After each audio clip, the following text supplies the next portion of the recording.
Flow Business has your back with our digital live event, InKnowvation Small Business Fridays. 4 Fridays in October, 4 amazing speakers. 4 hands-on workshops hosted by Caribbean business leaders to help take you to the next level. And if you pitched your business, our judges will be announcing winners on October 29th. May the best pitch win.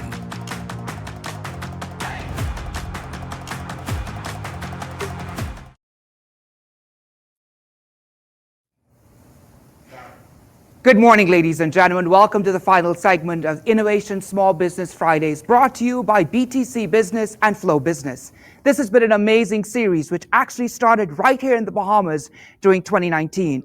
We are honored to see how the conference has evolved to international status. This year, we've included Jamaica, Trinidad, and Barbados with a keynote speaker for each location. We've also included informative digital breakout workshops and a pitch competition with up to $15,000 in cash and prizes.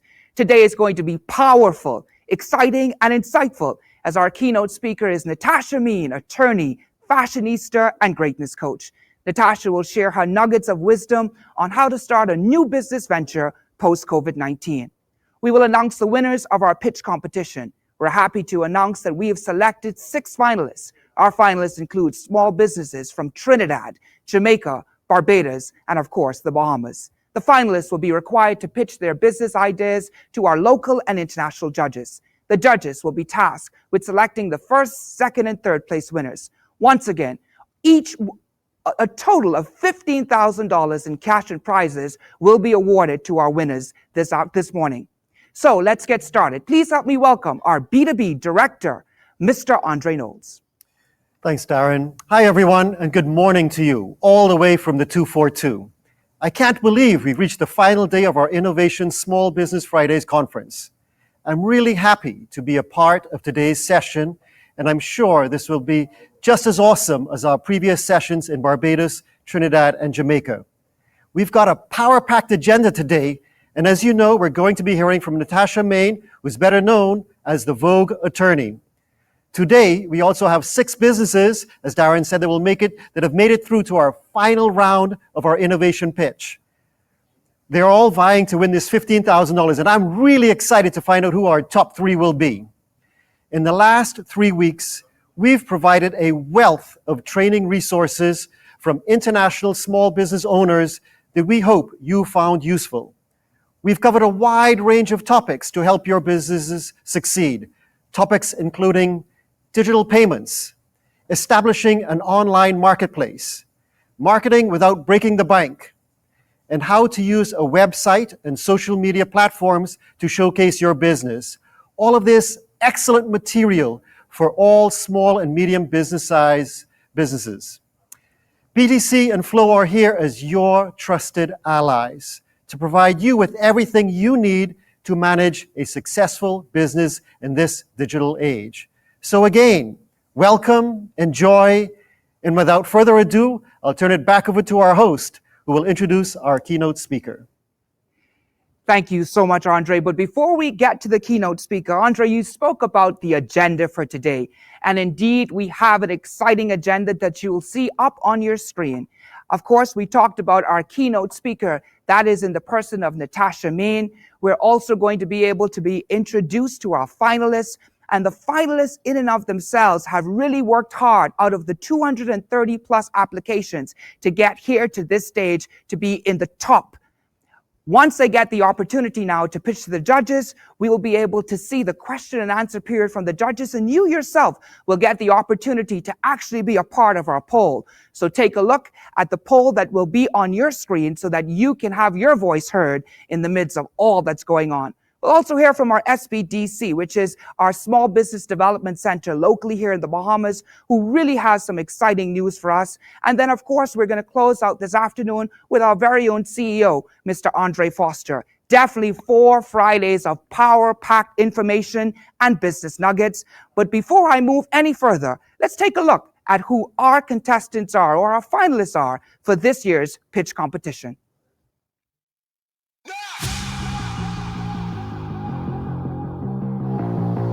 It's competition time at InKnowvation Fridays. Time to announce our finalists. 6 outstanding candidates selected from over 230 entries from across the Caribbean. They stand a chance to win up to $15,000 in prizes. Give it up for our finalists. Denise and Philip Poitier, founders of Caribbean Cuisine in the Bahamas. Kadian Johnson, founder of Service List JA in Jamaica. Sheila Joseph, founder of Crown Home Designs in Trinidad and Tobago. Keston Watkins, founder of Allegory in Trinidad and Tobago. Gordon and Christina Dempster, founders of Outland Herders Creamery and Farmstead in Jamaica.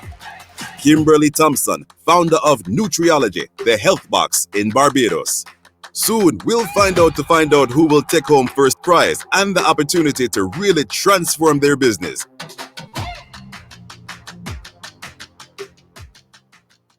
I don't know about you all, but I'm so excited to see who's going to be in our top 3. And definitely I'm excited to see who's going to be the top 1 that's going to walk away with the great prize. And I'll talk to you a bit more later in the show about what the grand prize and what the other prizes for our runner-ups looks like. And that's definitely a prize for all of our contestants. And now, ladies and gentlemen, the moment that many of you have been waiting for. I cannot do her justice if I give her an introduction right now. So we've prepared a video presentation to introduce our keynote speaker for this morning. Let's take a look at that video.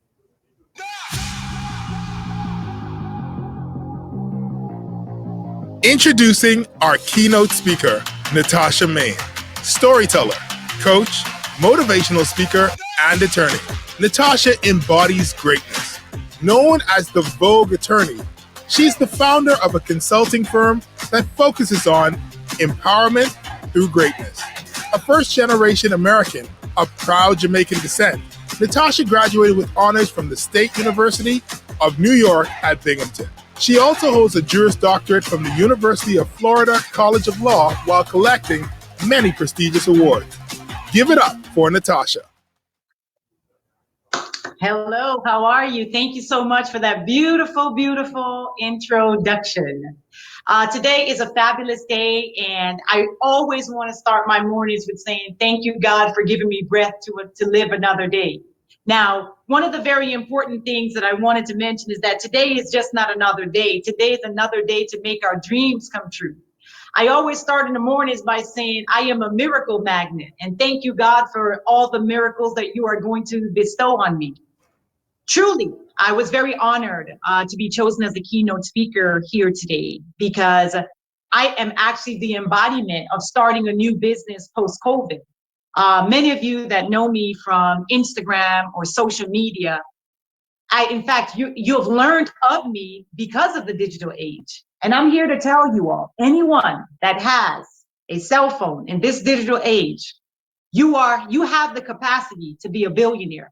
But you just have to have the plan as to how to go about marketing your business to the best of your capacity.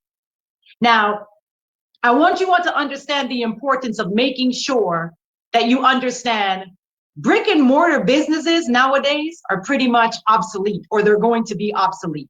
Many people like the traditional brick and mortar, but the cell phone, the websites, BTC has the best marketing packages for internet to provide you with the success that you need to be successful.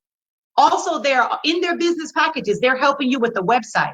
Your website is your front for the entire world. During 2020, June of 2020, I was practicing law for about 15, 16 years. And I decided I want to do something different.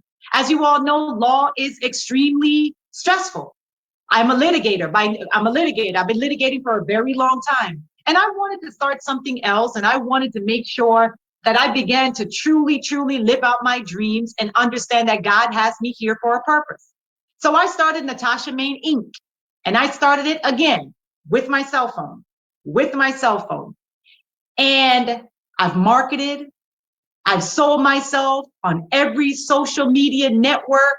And now I have clients that are international all over the world. What did you do, Natasha, to be successful? I've already, within 1 year, have Natasha Main Inc. having clients all over the world, speaking all over the world, whether it be by Zoom or them flying me in. I am here to tell you that you can navigate post-COVID. I want you to understand that you must let excellence be your new norm. You got to make the decision to fight for your future. Never ever give up with self-doubt. Many times we feel odd in a space like this with COVID. We feel extremely odd because we've never experienced something like this. And I did too. And a lot of people sank into depression because they lost their businesses or they weren't able to work and make money to put food on the table. But let me tell you something. Understand that God does everything for a reason. And in all your failures, there's a lesson for each and every person to learn in order to progress. So now, like I said, your main focus should be to elevate. Your main focus should be dedication, commitment, perseverance, and understanding that you have a purpose in this world and go out there and do it. So my big theme for today is to get up, boss up, heal up, and got up. Success requires killing the negative parts of your mind. Rest in peace to your shame. Rest in peace to your hurtful past. Rest in peace to your embarrassment. Rest in peace to the generational curses. Rest in peace to the shyness. You've got to be bold. You've got to be courageous. At the end of this beautiful ceremony today, I'm going to call it an experience because it's a powerful experience that should motivate you all to get out there and go and do it. Market your business according to your own authentic self. I want you all to log on to my page on Instagram at the end of this. I never ever mention anything about my law firm except for on the profile page where it says that I am a divorce attorney. Everything else that I do is teaching people how to impact and embrace their greatness. And through that, I have gained international acknowledgement. Get out there and be yourself. It's okay to be different. It's okay to show the world your authenticity. I dance, I sing for those of you that know me. I do it all. It doesn't matter to me. I'm not going to be stuck in the lawyer role where I wear a black suit and a white shirt and that's who I am. No, I wear crowns like a queen. I speak like a queen. I let my word be impeccable. When people come to my law firm, I give them an experience. I make sure that they understand the law. I provide the best customer service. I'm a woman of my word. If you give me the opportunity to represent you, you're going to be represented to the best of my ability. Now, I want you all to understand that if you change your mind, you change your entire life. Positivity and optimism is your superpower. I want you to be addicted to bettering yourself. I want you to go and be bold. I want you to stop carrying old feelings into new experiences. Just because your mother failed in her business doesn't mean you're going to fail. Go about it differently. Be yourself. I cannot impress enough that it is highly, highly, highly important for everyone to be themselves. The world loves authenticity.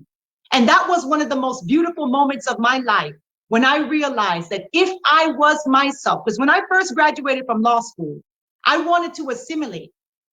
But you know, the big Jamaican personality won't allow you to assimilate. You automatically default back into who you are. And that is when I realized that the world wants people like you and I. Not everybody is going to understand our vision, right? Some people are going to say, what are you talking about starting a business selling candles? What are you talking about starting a business baking the best rum cake in the world? What are you talking about starting a business where you created the best software to manage huge corporations? When God gives you a vision, that vision is for you and only you. It's like when you go to the doctor and they give you a prescription for your glasses. If you give me your glasses, I'm not going to be able to see. When God gives you a vision, that vision is for you and only you. That vision is not for your sister, your brother, your husband, your wife. That vision is for you. And it is only for you to live it out. I remember as a very young kid, my mother used to always ask us, where is the richest place in the world? And my brothers and sisters and I used to say, of course, because we're from South Florida, we would say Palm Beach Island, or we would name some of the very expensive places here in South Florida. We would say Coral Gables. My mom would say no. My mom would say no. And we would say Manhattan. My mom would say no, because we're thinking, okay, if it's not here in Florida, it must be big Manhattan. And my mother would always say to us, it's the cemetery. The cemetery is the richest place on earth, because so many people die with billion-dollar ideas just because they didn't have the courage to take a risk. So when you fail to take a risk, you risk it all. As you're elevating, you're going to feel uncomfortable because you're stepping out of your norm, right? And people around you that aren't used to you on this elevated stance are going to feel like you're acting different or going to just not understand. But everybody is not meant to be on your journey. So what I say to you is get up, boss up, God up, heal up. Let God be your business partner, right? Let God lead you into huge success and happiness. There's nothing like freedom. There comes a time in your life where it's your responsibility to unlearn behaviors that hindered your growth. Sometimes we use our parents or our great-grandparents to say, well, they didn't accomplish a certain level of success, so how am I going to accomplish a certain level of success? But I'm here to tell you, you can break every generational curse that is there with you deciding to take a stance and live excellent. We all have greatness inside of us. For every vibe, and when I say every vibe, there's a tribe. I'm saying whatever product or whatever service that you put out there, I guarantee you, and I promise you, if you market it right, there will be an abundance of clients for you. And again, you don't need the brick and mortar anymore. You don't. You need digital empowerment. And it's building your website. You all don't have any excuse. BTCom is literally saying, when you choose a business package with us, we will assist you in setting it up. Brick and mortar, only the people locally in your town can come to a brick and mortar. When you have a website, you are international. My mother would have said, you're gone far, right? Everybody can tap into you. Everybody can learn about you. Get your websites in order. Take a fabulous picture. Let that picture on your website embody exactly who you are. You don't need to put on a black suit. If you're not a black suit, white shirt person, put on your crown and your orange silk dress. Whatever it is, show the world who you are. Everybody loves difference. Everybody wants to be associated with success. And I say it and I say it again. Let excellence be your norm.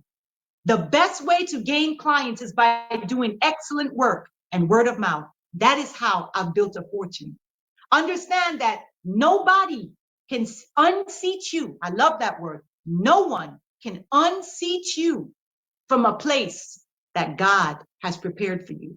Many times when we're going through our transition, trust me, I am a practicing lawyer, but I am also a consultant where I empower women to Natasha Main Inc. Okay? When I was going through the transition, it wasn't easy. Whenever you're transitioning from one place to another, it's hard, but you got to stick in there because nothing good comes easy and nothing easy is good. And we must understand. We must tell our weak spirit to rest in peace. We must learn how to go out there and get mentors.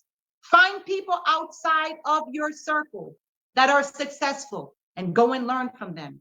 You don't even necessarily need to go and talk to them. Many successful people are online. I have many digital mentors where I look up to them and learn so many things from them. going on their website, or reading books about these individuals. Today, we have no reason to say we are unhappy with our careers. Because if you have digital access, you can transform your life expeditiously. It's going to take the work, yes, but anything good is going to take work. If it was easy, everybody can do it. Everybody can do it. So I want to focus on the word focus. That's one of my favorite words. Whenever I'm doing anything, whether it's trial or whether I'm speaking or whether I'm meeting with a client through my consulting firm, I focus in. And I've given those FOCUS statements that allows me to think of this every time I might get a little distracted. One of the big things about being focused is we need to learn to be still. That is most of our problems. We need to learn to be still and hear God's word. And that way you will be obedient. It's amazing how God will give you every single thing that you need and will tell you every single place to go in order to be successful. Every morning I ask God, order my steps, order my mind, order my thoughts to what I need to be thinking. So for focus, the F stands for fulfilling your prophecy. You got to be obedient. Get rid of the distractions. If you're a distraction, you're never going to be able to find out what your purpose is. If you're living today, God has given you an opportunity to fulfill that prophecy. What am I put here on earth to do? And sometimes it's something very simple. I feel I was born to be a storyteller, but you also got to trust your metamorphosis, because you're not always rushed into your purpose. You got to trust your metamorphosis. I went to law school. I practiced for a very long time. And now, as a consultant, due to my experiences, good, bad, or indifferent, I am able to relate to women all over the world. So for the F, I want you all to fulfill your prophecy. The O, we need to learn to never outshine our masters. Many people have had people that are more successful than us, more knowledgeable than us, that can give us more realistic business information to build your business beautifully. But we want to critique them. We want to feel like they're wrong. We want to be disrespectful because we don't want to hear what they have to say. But we need to learn humility. So when I say never try to outshine, shining your master, someone who is teaching you how to do something, is the worst thing. It's self-sabotage. So we need to learn humility. The C stands for confidence. Listen, even on your bad days, your good days, you need to have confidence. But I don't have confidence. What I have is Godfidence. I've allowed God to lead me and guide me so that when I fail, I'm able to pick myself back up quick. Now, I'm a very sensitive person. I'm a natural born nurturer, but I'm also a natural born overcomer. So when I say to myself, I'm feeling hurt about something, I embrace it. I don't try to push it under the rug. I say I cry, I die, and I resurrect myself. That's right. I cry, I die, and I resurrect myself. And every time I resurrect myself, I come stronger. To tell you being a successful person is not hard, that would be my biggest lie. And I'm not going to set you up for downfall. It is hard. It is overwhelming. It's not for everybody. It's not for the faint of heart. But I'm going to tell you, sitting in regret is worse than never trying to become the successful person that you were born to be. The U stands for unapologetic. Be unapologetic about your goals. You don't have to make excuses to the world. Go out there and do it. It's okay to be different. And I emphasize this all the time because so many times we assimilate and wonder why we're so unhappy. Never. I go to suit in my orange dresses like this, and I'm respected so much throughout my entire community here in South Florida. Judges respect me because when I walk in, I step in as Natasha Maine and nobody else. The S stands for successful. Success starts in your mindset before anything else. If you're not successful in your mind, you will never be successful. You don't have to have everything around you, the house, the dream car, all the big dreams. It must start right here first. The mind is our biggest killer. The mind is our worst fatal bullet. The mind. Some of us have limitations in our mind. Some of us have so much shame in our minds. Some of us have so much unhealed wounds in our mind. Some of us wasn't raised by our parents and we felt abandoned. We have a lot of abandonment issues. We need to heal ourselves. I speak about it all. I know what that feels like. There is nothing that I haven't experienced, whether in my personal life or through my clients, but we need to heal ourselves and we need to go out there aggressively and seek what's yours. There's a miracle out there with your name on it. And I'm telling you, go get it. So from this day forward, it's all gas and no brakes. All gas and no brakes. Let's move triumphantly. And I want you all to understand this. When I say get up, I just don't mean get up out the bed. I just don't mean get up out of your chair. I mean get up and stand up and let the world understand who you are. When I say boss up, I don't mean a fake attitude of acting like you're strong. I mean standing in excellence and understanding your weaknesses and your strengths and your triggers and get addicted to bettering yourself. When I say heal up, I say touch upon everything that God has for you. Heal those broken hearts. Let pain be transformed into power and let broken hearts be transferred into breakthroughs, because that's what God wants us to do. That's what we're here for. Use your stories to heal people. Use your tests to give testimonies. Thank you all so much. Heal up, boss up. I really had to train myself to not go on over and over and over because I'm a lawyer and I love to talk. And I want to thank you all so much.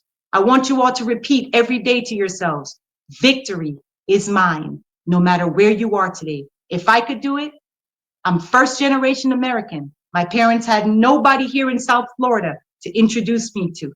I had to pave my own way. From the moment I went to college at 17 years old, I never turned back and asked my parents even for $1. I worked, I cleaned toilets, I cleaned buildings. I did whatever it took to get to where I am. So humility is key to your success. It's not where you are right now. It's where you're going.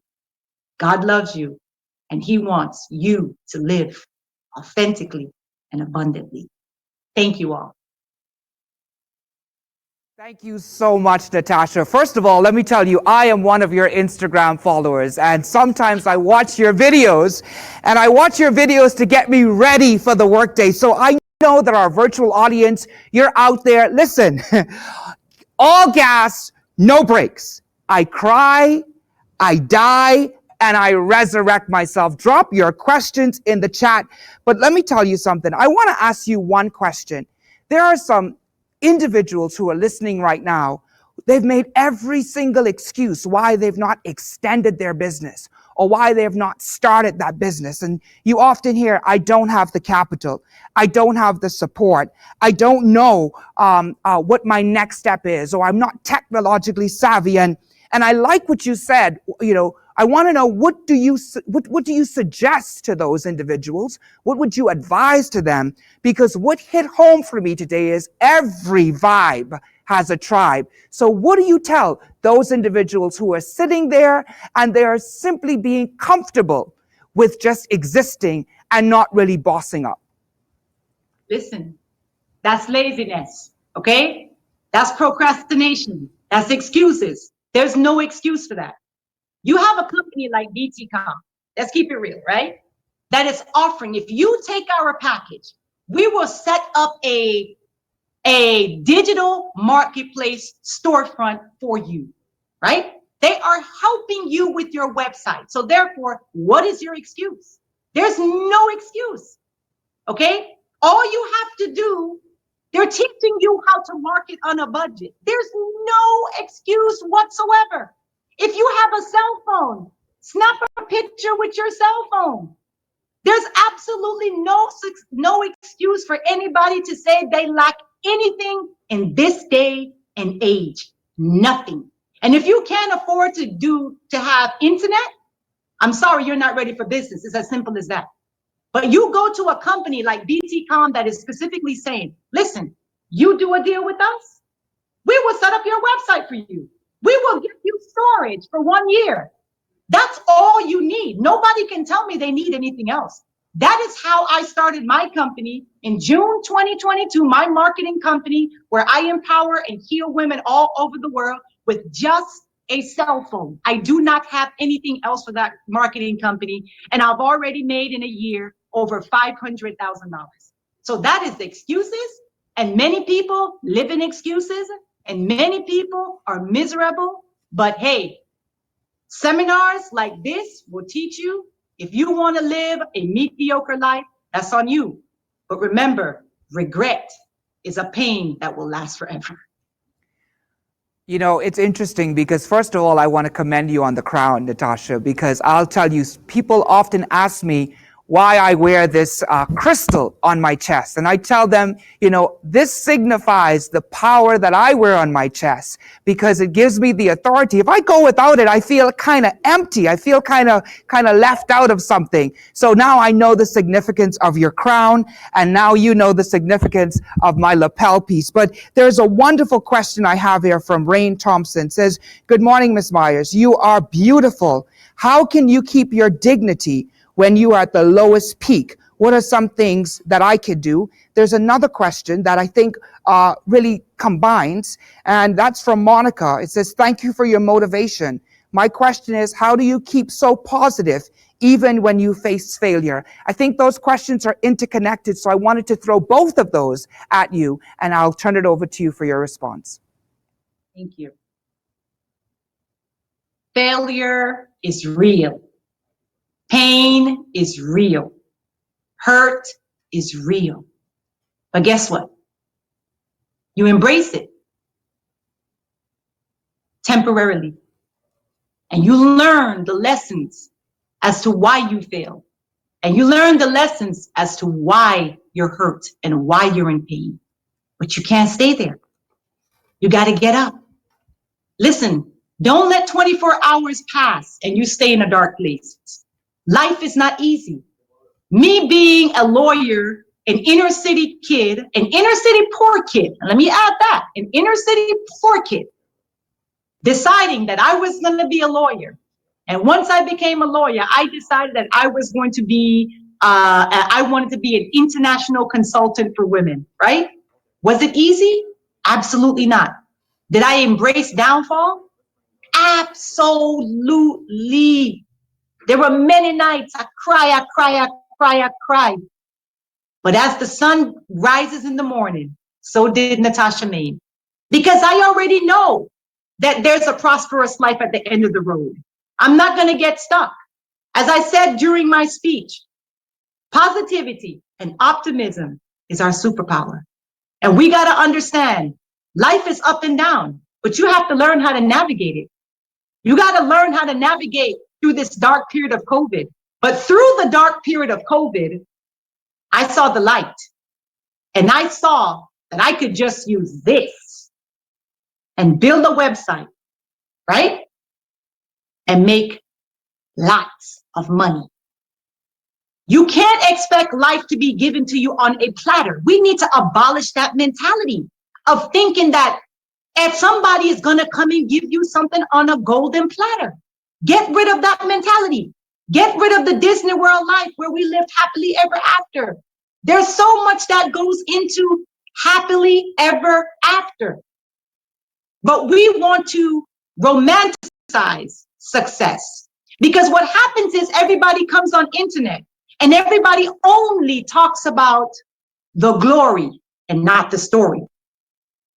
Your story only becomes impactful to people when you're successful, right?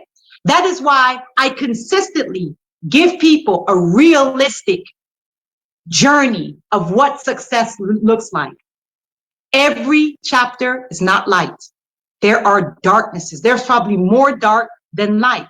But even in my losses, they're lessons. So they're wins for me. So it depends on your perception of how you look at failures. Yes, I am hurt when I fail. I'm not going to tell you that I'm not. But I got to snap out of that within a few minutes. After I cry my long alligator tears, right? I got to snap out of that and say, what is the lesson? Natasha, what could you have done better? How could you have approached that better?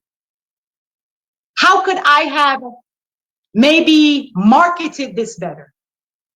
Or maybe I didn't say the right words. Internalize it, but don't let it consume you, because what's for you is what is for you. As I said before, anything that God has for you out there, nobody can unseat you. So be careful of the perception and how you look at failures and how you look at dark periods. Just absolutely loving this, and it's still hitting home. I cry, I die, and I resurrect myself. I'm going to tell my boss today I need probably about a half a day because I'm going home to cry. I got plenty of things to cry about. I'm going to die, but I'm coming back because it's all gas and absolutely no brakes. But you know, this. Go ahead, Natasha. I'm laughing. There's an interesting question that's here, and I'm going to ask that question, but there's a question that's coming from a 14-year-old entrepreneur. I know that's going to get you really, really, really excited. And I'm going to start with the first question from Philip Poitier, who says, which company structure would you recommend for a digitally based company? LLC, sole proprietorship, corporation, or etc.? And then I'm going to ask the question from, let me see if I can find it, because this is, well, I'll give you that question. I'll find the next question from one of our participants. Well, I can tell you, if it's individually owned, I would say a corporation for sure. And the reason why corporations are very important, you never want to do a business in your own personal name because corporations are a protective shield. For example, if I am a contractor, I never want to contract in my own personal name. Why, Natasha? You don't want to do that because lo and behold, there's a mishap and someone sues you. They're going to sue you personally in Natasha Main's name. But when you have a corporation, it is a protective shield and they would have to sue the corporation versus suing you individually. Not only that, there's certain tax benefits to having a corporation versus having people pay you individually. It's a higher percentage when they're paying you that you pay in taxes, and it's lower because you get the opportunity when you have a front as a corporation because you have so many write-off and expenses. So always incorporate, right? Especially as an individual, incorporate as a corporation. Now, if you have many different owners, I would recommend an LLC, but it is imperative that when you start a business, find the money to go and talk to a business lawyer and an accountant. Take the time. Even if you just go for a consultation, let's say right now you can't afford it. Go and have a consultation and figure out your business structure, whether it's one person or four people, it just depends. Because every country, every state, in America has different tax benefits. And it's best to know exactly what it is that you are setting up, how many owners, and what exactly you're trying to do. Okay, so get a business lawyer to talk to and also an accountant. And I'm not saying for you to hire them because sometimes we don't have the money, but find the money to even go and pay them for their $100 or $200 consultation just to get an idea of how to incorporate. But I must tell you, registering as a corporation is supremely important. Never, ever do a business in your personal name. Because when you do things in your personal name, if you have a home, they can attack it. If you have a car, they can attack it. Anything you own, they could attack it in a litigation. So make sure that you register as a corporation, depending on how many people, or whatever your business structure may be. It just depends. I don't see that question anymore, and I think it's disappeared, but I'm going to ask it anyway because I remember the context of the question. 14-year-old asked the question earlier, how am I able to be taken seriously at the age of 14, given that I have my own business ideas, but people are not looking at the idea, but simply only looking at my youth? That is very true. Because I remember when I first started off as a lawyer, a lot of people would come in and say, how old are you? And you know what I did to combat that? I made sure that everything that I did was so excellent that I was able to compete with adults. I made sure that I was very serious about my craft. I made sure that I showed them that I had the ability to compete with the adults with experience. And that's just something that, young entrepreneurs are going to face, because I had to face it too. But I'm telling you, start. It may be a little fearful, but do it with fear, because the fear is going to subside. Many young kids want to start a business. So I'm extremely proud of you of being 14 years old and starting a business. And it is fearful out there competing with grown adults. But you have the advantage, right, of having people watch you grow. And people are going to say, yeah, man, this person been an entrepreneur since I'm 14 and up. You're going to get the respect eventually. It may not come now, but it will come later. So trust in God and know that just take your work extremely serious, and people will eventually overlook the age thing. I promise you that. And definitely you hit it on the nail, because there are 14-year-old millionaires in the United States of America for sure.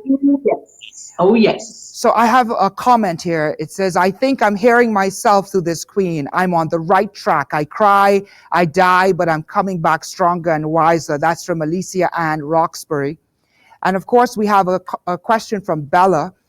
Bella says, what top 3 tips would you give to help a person learn to focus on the main things geared towards their success? And I'll give you a second question from Marisha. And that question is, what do you do when building your own takes funds? I'll come back to that question. Let me ask Bella's question. What top 3 tips would you give to help a person learn to focus on the main things geared towards their success? The mind is the heaviest thing we need to focus on, because if our minds aren't clear and specific as to what we're going to do or what you are trying to accomplish, it's never going to get done.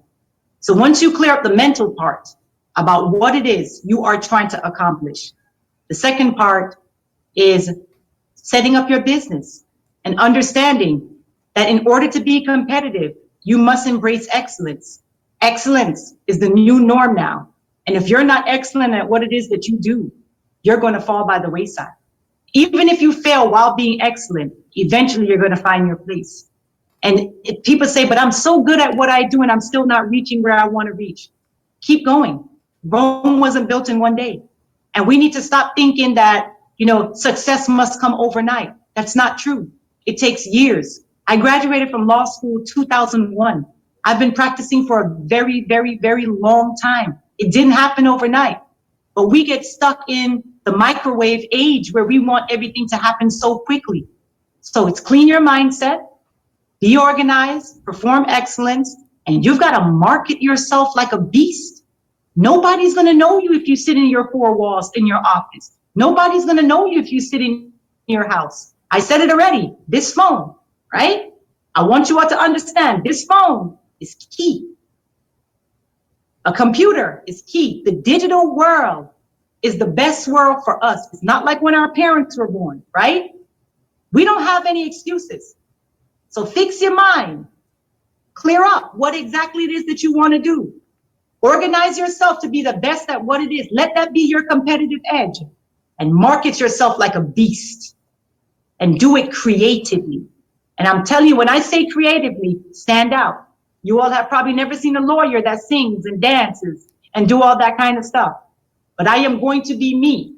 And that alone has healed people to be their authentic self when they come to your place. Everybody wants to come to a place where they feel like they're not going to be judged and they feel like they're paying their money to get excellent service. So those are the top 3 things I would recommend. Natasha, I think you said in your presentation, it was in 2017 that you made this pivot, you made this move, and you started to make this transition. And then in COVID, you definitely made an additional transition. I want to ask this question. How did you navigate through your own success? But within that success, I'm certain that there was some level of self-doubt to be able to find your authentic self and be the strong woman and queen that you are today. Absolutely. You got to understand the messages of the world, right? The messages of the world will make us doubt ourselves, especially if we're different, especially if we're creative. The messages of the world tell us, be like everybody else. There's no need to stand out. The messages of the world will tell us that just go and get a 9-to-5 job. You don't need to be an entrepreneur. We got to be careful of the messages that we embrace out there. You know, we got to fix our minds and not let things infiltrate into our head. Of course I had doubt. Of course I didn't want to be ridiculed. Of course I didn't want anybody to say, she's crazy. She's too much. But let me tell you something. I got all of that. Oh, she's different. Oh, she's this. Oh, she's that. Oh, she's the other. And guess what? They're all my followers now. They all come to my office for services. So you will get those people. What's the world without naysayers and haters, right? So now I use that to motivate me to be even more obnoxious and creative and courageous and bold. So you will face these things.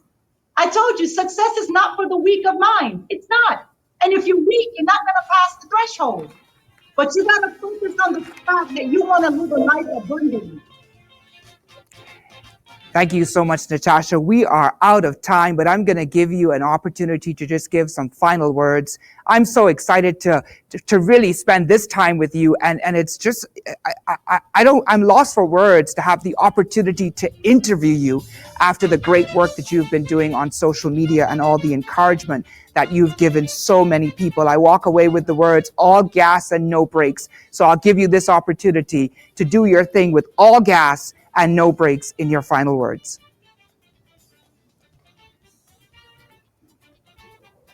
Beautiful story for you. And I want you all to push all gas, no brakes. Understand that you are chosen, you are redeemed, you are favored, you are blessed, and you are healed. And I look forward to see each and every one of you at the mountaintop. Check me out on my Instagram page. I am Natasha May. Thank you so much, and God bless you. Thank you so much, Natasha. We wish you all the best and every success as we all go through this COVID-19 pandemic. And we're certain that we'll see you again sometime. Every vibe, there is a tribe. Ladies and gentlemen, we'll be right back after this commercial break. With BTC Business's new smart solutions powered by super fast, reliable broadband, you'll feel like there are more versions of you working for you. From website design, development, and digital marketing to promote your business, 24/7 business class support to cloud solutions, security, and more. Multiply your growth today.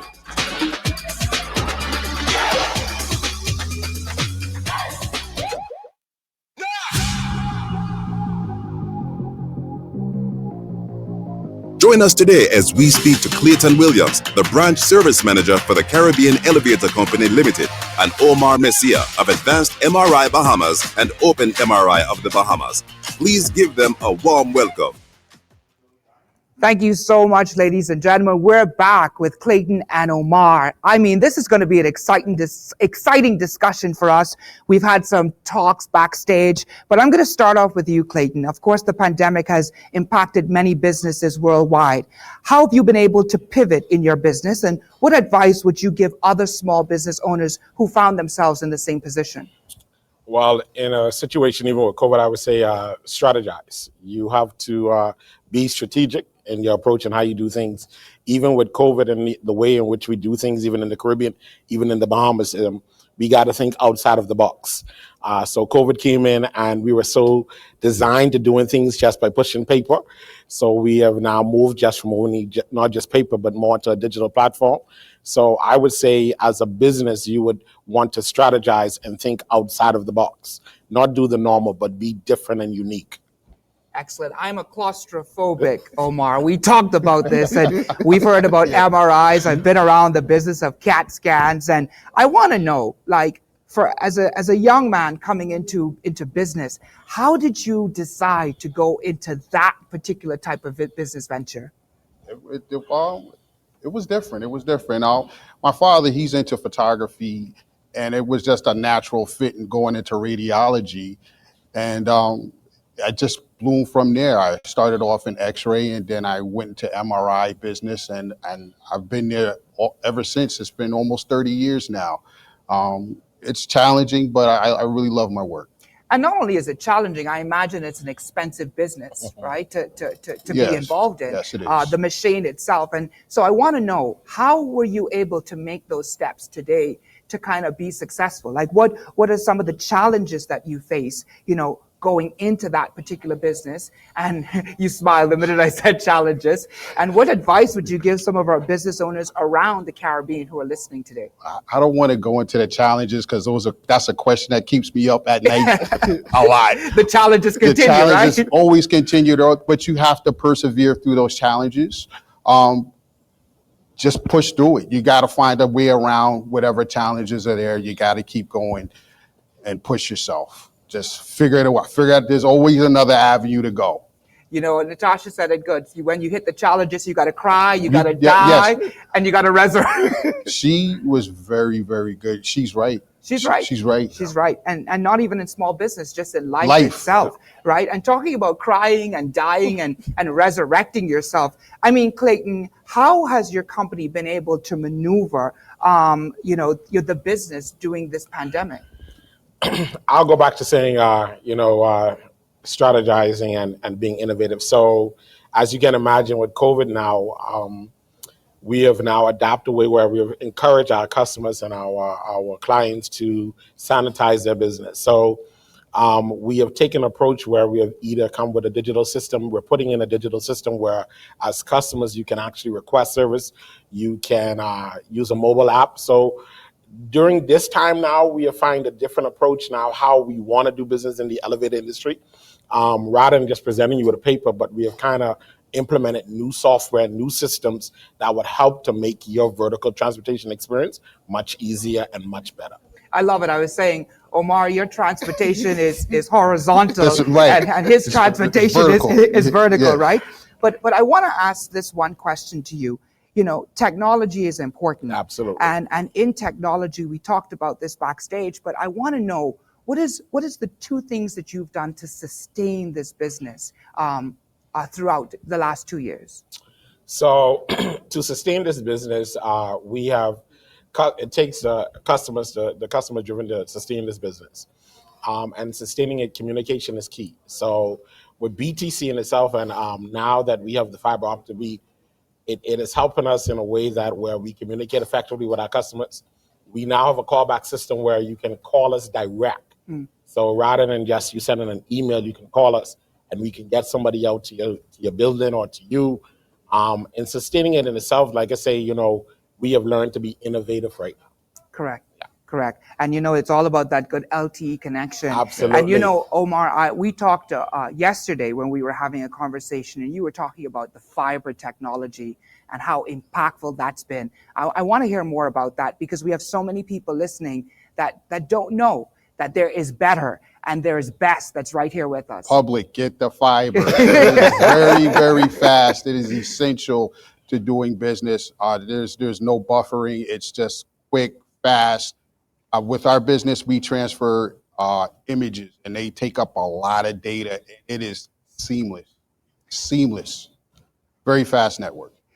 Excellent. And Clayton, any final words, any words of advice to the entrepreneurs that have joined us virtually all across the Caribbean? Omar, I'm going to come over to you for any words of advice as well. But Clayton, I'm going to start with you. I'll say this to, for businesses, even with the vertical, everybody is scared of an elevator.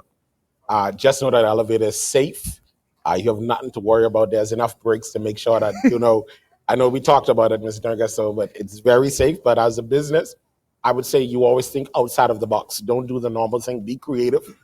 Never be scared to think outside of the box and be creative. Be innovative. Don't do the same thing every day. Try something new.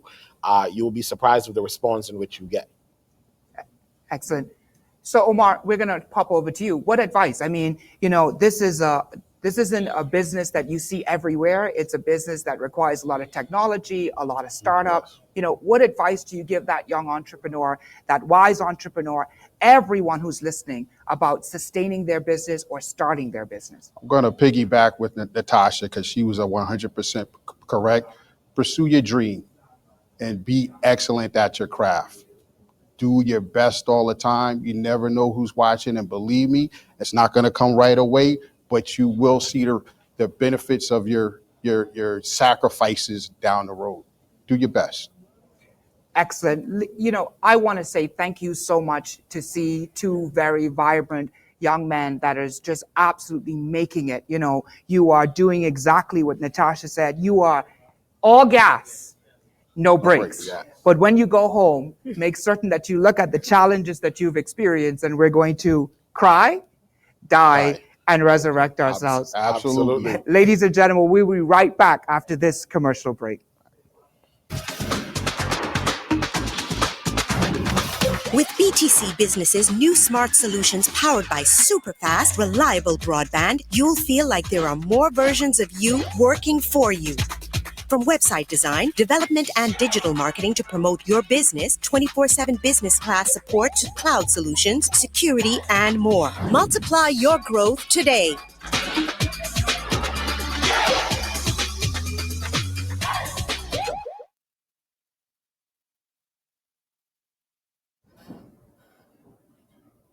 Ladies and gentlemen, you've heard me talk about the pitch competition. At this particular point, we're going to have the opportunity right now to once again see exactly who our contestants are. Take us over to the contestants so our audience and those who might have joined us late can actually see them live and in living color.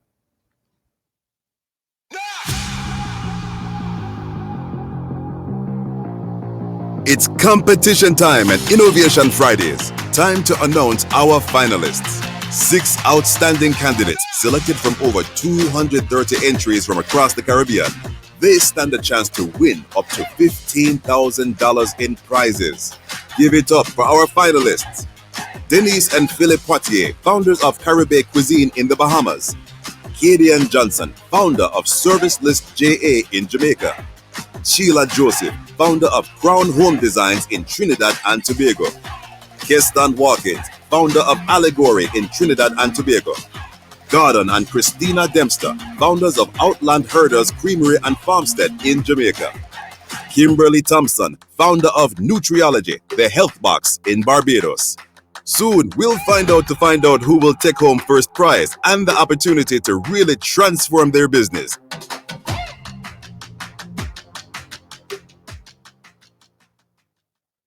Welcome back. This year, we introduced the Pitch Challenge, which yielded over 230 submissions from businesses throughout the Caribbean. The competitors were required to submit a short video pitch explaining their business plan, which included how they plan to grow their business through digital tools and technologies, and how, of course, they will support the community. 6 finalists were selected from the submissions, as you've seen earlier. Our panel of esteemed judges will have the task of ranking each video pitch. Today, the judges will view a 5-minute video pitch from each of the finalists, and this will be followed by a short interview session. The judges will rank each video in the order of 1 to 3. The finalists will receive the following prizes. First prize will receive $5,000 US, 1 year of free broadband, and a fully produced television ad and more. Second place will receive $2,000, 1 year free broadband, and of course, another television ad. The third place will receive $1,000, 1 year of free broadband, and of course, a produced television ad and more. Are you ready, judges? But more important, are you ready, members of the audience? Because you too will have the opportunity to select your winner via the poll that's going to be in your box or in the platform that we're using. So good luck to our 6 finalists. Now let's see exactly who our judges are.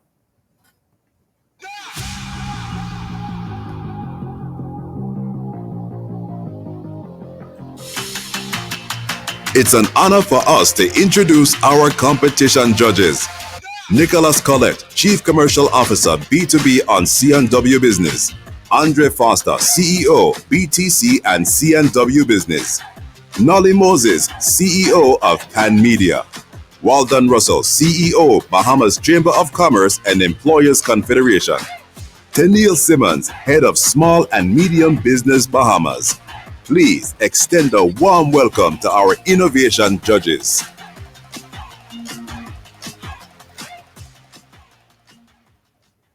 I hope that our judges are ready, and I'm so happy that I'm simply the host, but not a judge. But definitely you at home get the opportunity to be a judge as well. But we want to make certain that you know that the judge's decision is also final. At this time, ladies and gentlemen, we introduce to you with a video presentation from contestant number 1. Outland Herders is Jamaica's only aged artisanal cheese company. We produce cheeses that are iconically Jamaican, using only local ingredients. We have been in operation going on to 3 years and have expanded into over 16 retail locations and multiple hotels, gaining both local and international recognition. From an unexpected place.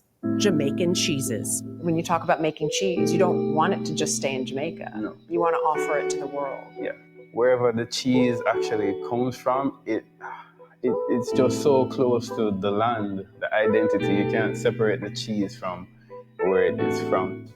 Since our exposure, we have designed our website to meet the local and international market. We plan to use this funding to improve on our website and our social media content, and to develop our cheese shop, which is in association with the TEF, the Tourism Enhancement Fund. Our aim is to create a seamless experience between our online presence and our cheese shop.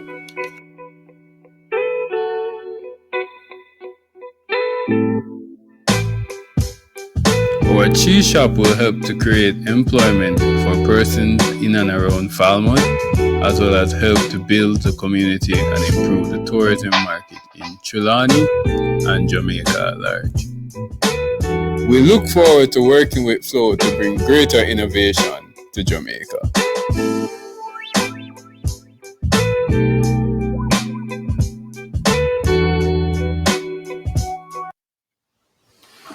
Welcome to Outland Herders Creamery and Farmstead. I'm Gordon Dempster. And I'm Christina Dempster. And we're here to talk about our amazing Jamaican cheeses and bread. Each of our cheeses tell a story about Jamaica. Our Jamaican Jack, for example, is studded with Scotch bonnet peppers and pimentos and rubbed with a jerk rub. It's herbaceous with a little spicy kick and represents our country's love for bold flavors. When tourists visit our shop, our aim is to send them home with a piece of Jamaica. The same Jamaican Jack they heard about on our website and social media channels will be as spectacular, if not more so, when they find out about taste when they visit the island. Along with our cheeses, our shop will also feature grilled cheese sandwiches using Jamaican ingredients. These are geared more towards children, but adults also enjoy them. We'll also offer wine, beer, chocolate, and cheese pairings, which are geared more towards adults. This fund from Flo will help us to outfit our cheese shop with the right aesthetics that create a seamless connection between it and our online channels. We will also be able to provide training in the art of cheesemongering, which is everything cheese related, for our soon-to-be employees, and this training will help them to communicate with tourists and tell the stories behind the cheese, the perfect local pairings, and to help build genuine interest in Jamaica and Jamaican cheeses. We are particularly excited to work with Flo in helping us create jobs in the town of Falmouth, as well as supporting local farmers. Next on our agenda is a fully functional e-commerce platform on our website, and these funds will help with that as well. We will also focus some funds into our social media platforms to help us reach a more international clientele. That means running more Instagram and Facebook ads, creating more content, some of which will be shot in our new shop, all in all geared towards bringing more visitors to Jamaica's first artisan cheese shop and to the world's first artisan village. Over the last decade, cheese consumption has risen in the United States, Canada, and Europe, showing a viable market for unique cheeses like ours. Even though we're in a pandemic, cheese consumption worldwide has only fallen by a few kilograms, showing that cheese is here to stay. Over the next 2 years, we aim to grow the business by 40%, increasing our market share locally and internationally. We look forward to working with Flo to create a better Jamaica.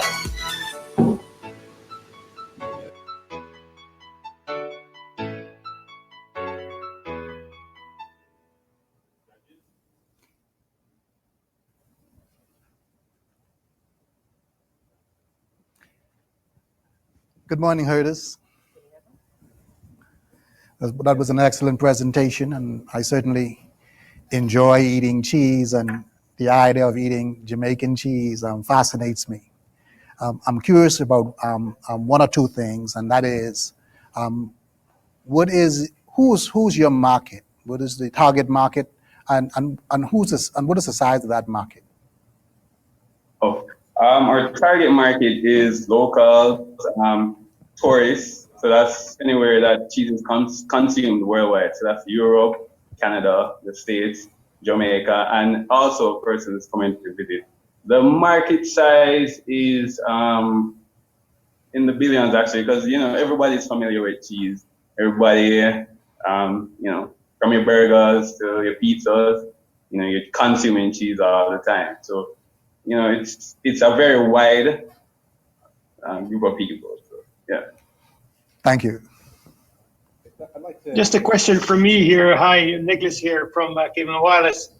I'm really, really thrilled because I'm from the French side of Europe, so I live in Curacao, but I love my cheese, so really fantastic.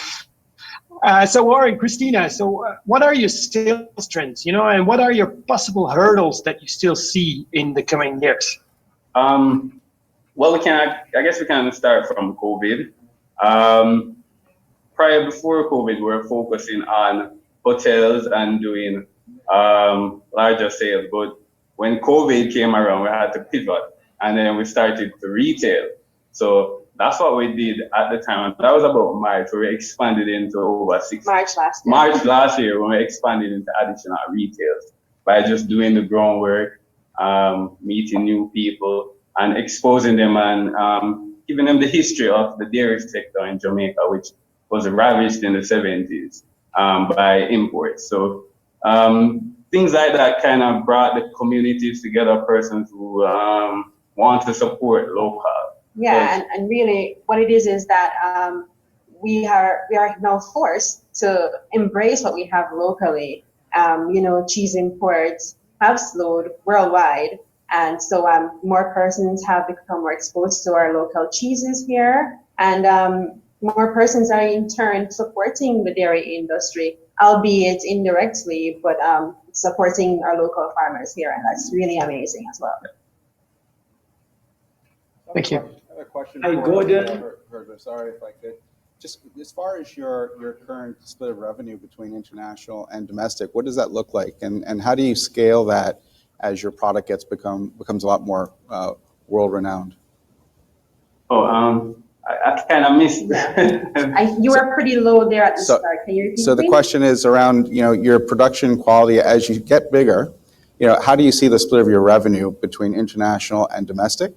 And then how do you scale your operations? How do you be able to meet more demand? Right now, we're actually working on scaling. We work with our local manufacturing sector, which is the JMEA, and we also work with we work with the DBJ. DBJ as well. Development Bank. So regarding scaling, what we're doing, we're on an ongoing program to expand and also to meet standards for worldwide export. So within the 2 years, we expect to expand to Colombia, Canada, and so on. And we've actually done and received research with that. In terms of our revenue now, we're hoping to, for our first year, we're hoping to actually increase our revenue by 40%, and actually, between 2 and 4 million for the first year, and then within locally to increase our revenue by about the same amount. So, yeah. Great. So, So good stuff. Great stuff. I really, really love the concept that you have there. So you spoke about the website and building an e-commerce portfolio into that website. It'll be interesting to understand your fulfillment side and what you're doing to actually, I would say more so, increase your capabilities of fulfillment of orders once you are able to now build in that e-commerce component. Okay. With the plan for this, the funding, because we're already working with the actually mobilizer shop. So it's really about continuing what we're doing, and because as a business, we strive to be excellent in everything we do. So it would just be just a transition. So having the shop and our website completely tied together as a brand. So you see what's happening in the shop, it's exactly what you see online, and you can actually even communicate and with us via these channels, and it can be in real time. So it's really about a very strong interactive experience. Yeah, and to add to what Gordon is saying, with the shop, with working with the tourism board, what they're actually working with us in doing is to set up a sort of export kind of hub at the shop space. So the same place where the shop would be, there is an outlet for us to move our product through there. There is the added challenge for us of having a refrigerated item. So it needs to be kept cool in transit. But that's something that we are definitely working on with them, and everybody's on board with that, and it's going to benefit a lot of producers here locally. So we're looking forward to being able to move our product out. And I mean, packaging wise, we're always improving our packaging, but we do package pretty well here for local standards and meeting international standards is definitely on the way as well. So that would be a non-issue also. Yeah. Awesome, good stuff. Looking forward to one day being able to experience it. Yes, exactly. Well, I'm going to order my cheese, and that was one of my questions. Sorry. Oh no, sorry. I'll let you first. Okay. Thanks, Nicholas. Gordon, are there any regulatory issues in getting the cheese into the foreign markets? Yes, there always are in terms of dairy, but because we're working so closely with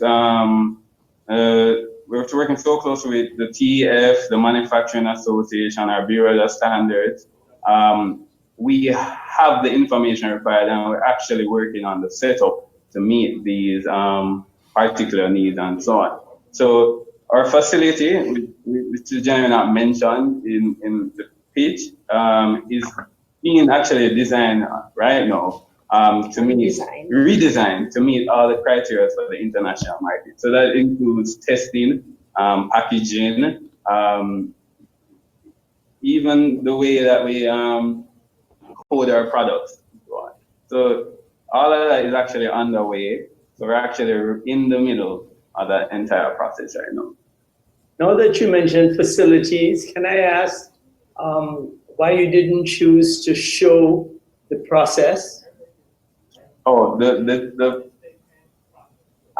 didn't, because of the time constraint, we didn't want to kind of model exactly what we're going for. Yeah, we wanted to keep it true to the project, which is really to improve our website and kind of connect the dots between our website and our new shop that will be opening. Yeah. And just kind of, keep it pretty concise to that. Yeah.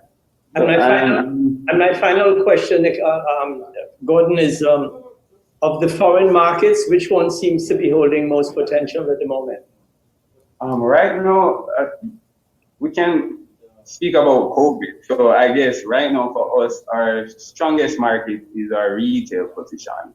Hotels are just coming back on since the year, but consistently right now it would be the local market. So that is those supermarkets, any supermarket that we're in, private clientele, but primarily supermarkets is our strongest market currently. Okay. So, Nicholas, sorry. Well, Nolly, you read my mind because I had exactly the same question. You know, how can I order a cheese to Curacao? Because I know I once ordered cookies for my team, and they were stuck in customs for 4 weeks, and that's my concern. Leaving my cheese for 4 weeks, I know it ages, but at a certain point of time, you know. So, but hey, I think like if you go very determined to a few market, like Nolly was like a little bit assuming, if you just get a few markets first and then really optimize your process, that would be great. I think otherwise, if you just go through the whole market, you're going to have so many hurdles of customs flying out and everything. So, yeah. Thank you.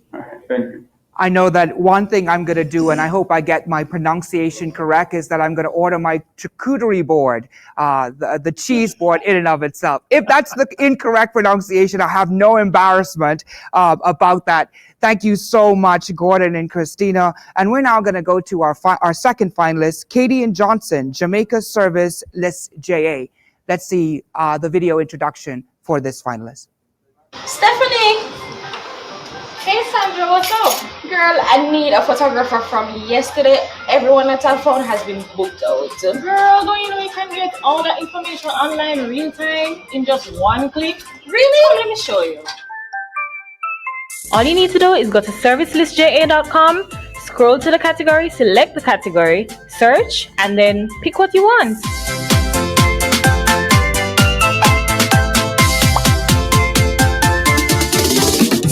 Wow. All the information is right at your fingertips. They have opening hours, rates, photos, even reviews from customers who've used them before.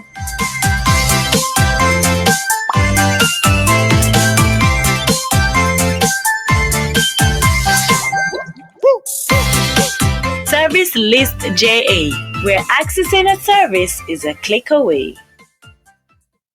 Every day, over 100 people are searching for your skills to start their next project. Whether they are renovating their homes, busy meeting work deadlines, or simply in need of a service professional to help finish a project, customers are easily finding professionals like you every day on servicelistja.com. Connect with your customers today on ServiceListJA. So, after that amazing voice from that last clip, you're now stuck with my voice. Is that my voice? Is that my voice? Oh well. Hi, I'm Katie Johnson, creator and founder of this amazing business. And if you did not get what Service List is, not to worry. I'll do what I do best. Talk about ServiceListJA.com. So, founded in 2018, Services JA is an advertising service directory specifically for skilled workers and service professionals across the island.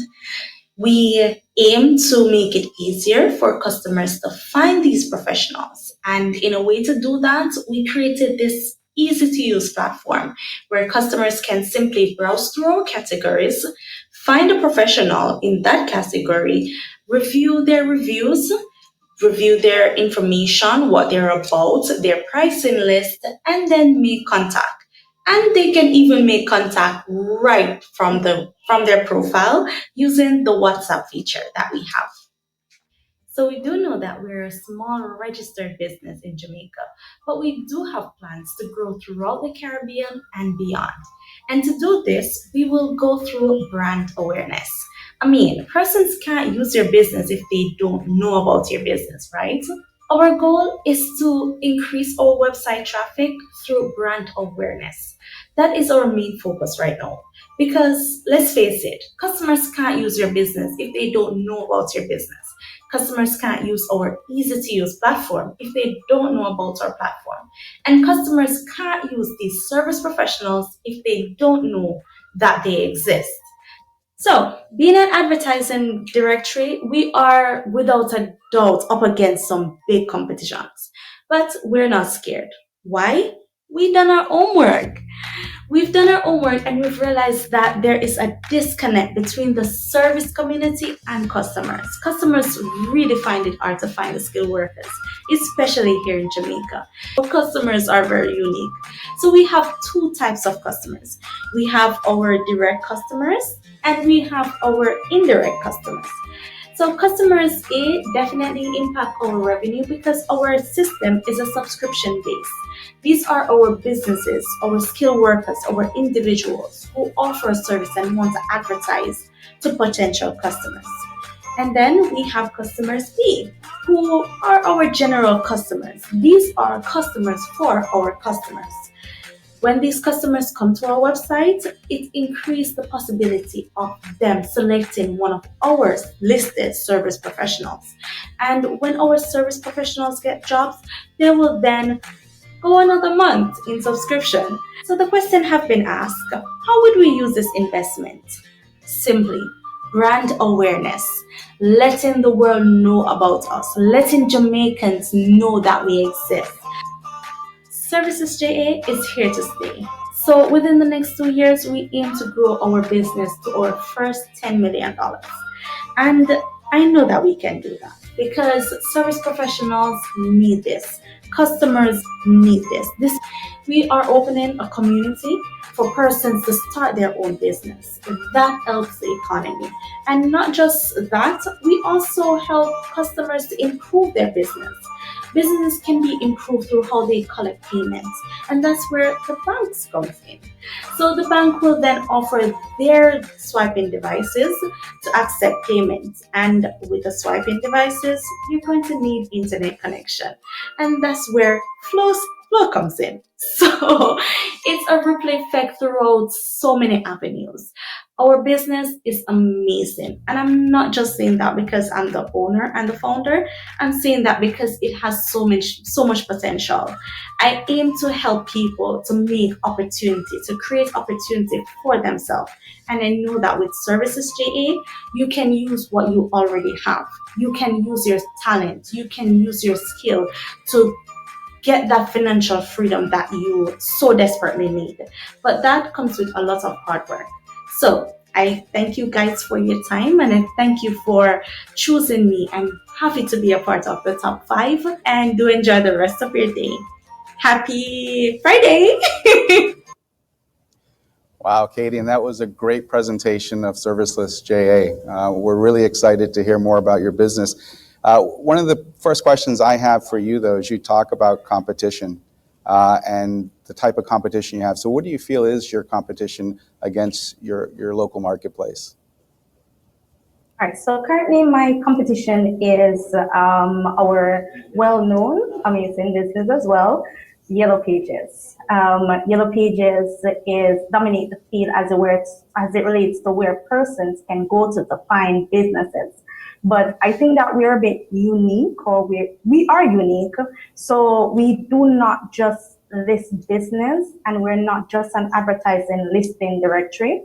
We are a listing directory specifically for service-based businesses and skilled workers across the island and in future the Caribbean, but sticking to home. So that makes us unique. So even though you have other listing directories, we are the first that is online and online and future working on our app to be for more easy access.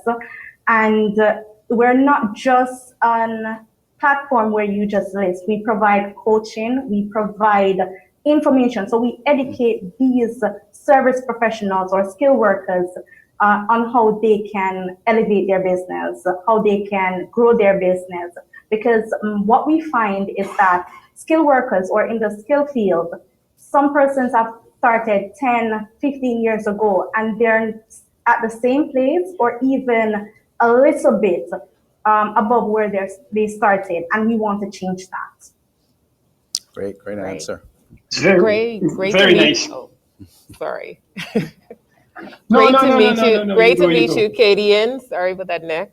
Okay, so I wanted to understand a little bit more of your streams of revenue for the business. So one, you talked about the subscription-based revenue, it's a subscription-based customer. That's one. The coaching business that you provide to, let's say, professional services operators, is that another revenue stream, or you offer that completely free? But just speak to a little bit about the different revenue streams of the business. All right, so currently we have our three primary revenue stream is the subscription base. Persons to be listed on the website, you have to pay a monthly subscription. We have another revenue stream where we have a pool of service professionals.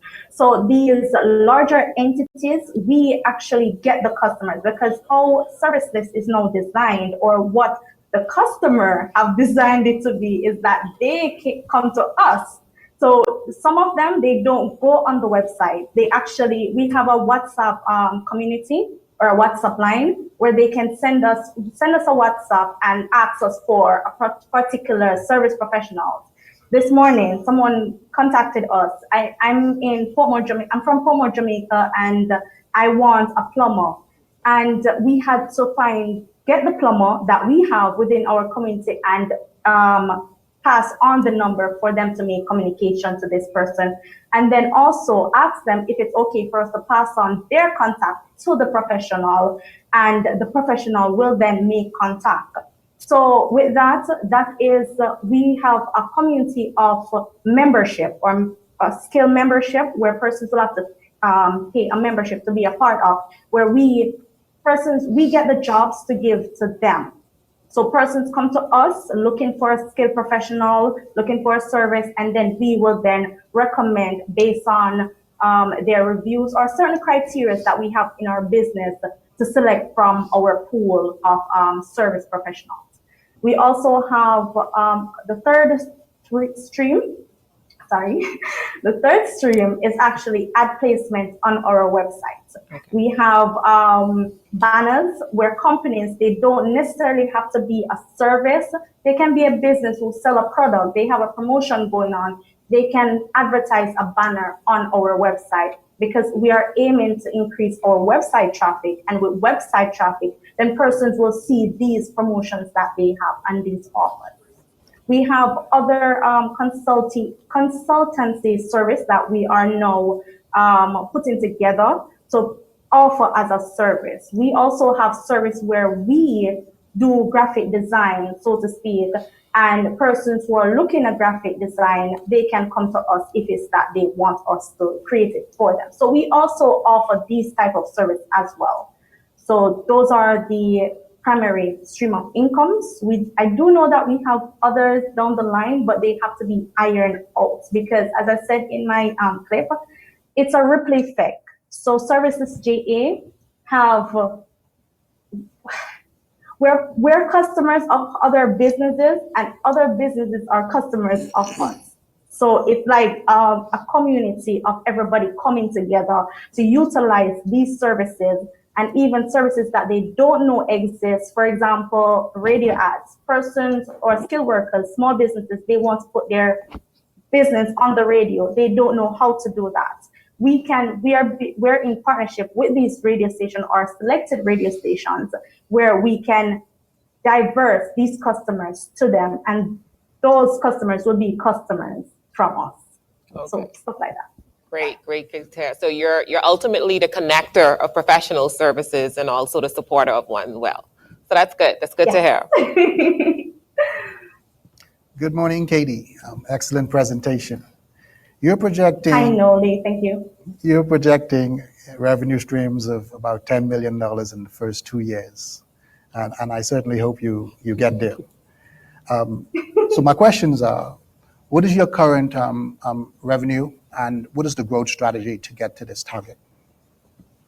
All right, so our current revenue is really low, to be honest with you, because COVID, for me, I would have thought that COVID would have boosted my business, but as I said before, brand awareness, persons can't use you if they don't know about you. And due to the fact that some businesses, unfortunately, marketing is the first place they cut in their business when something hits. That's the first budget they cut. I don't understand it, but yeah.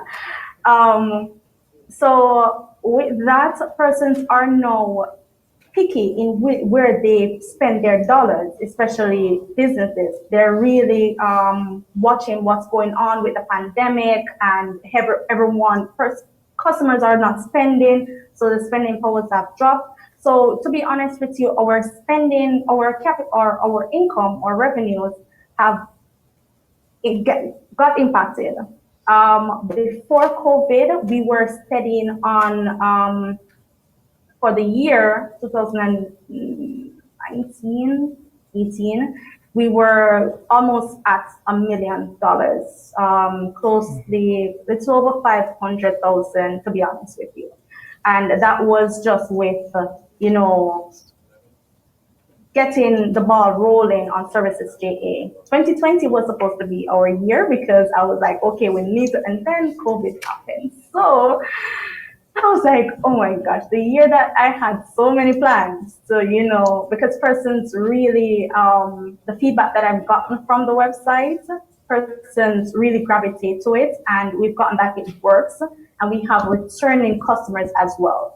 So that was the booster for me to continue to do what I'm doing with Services.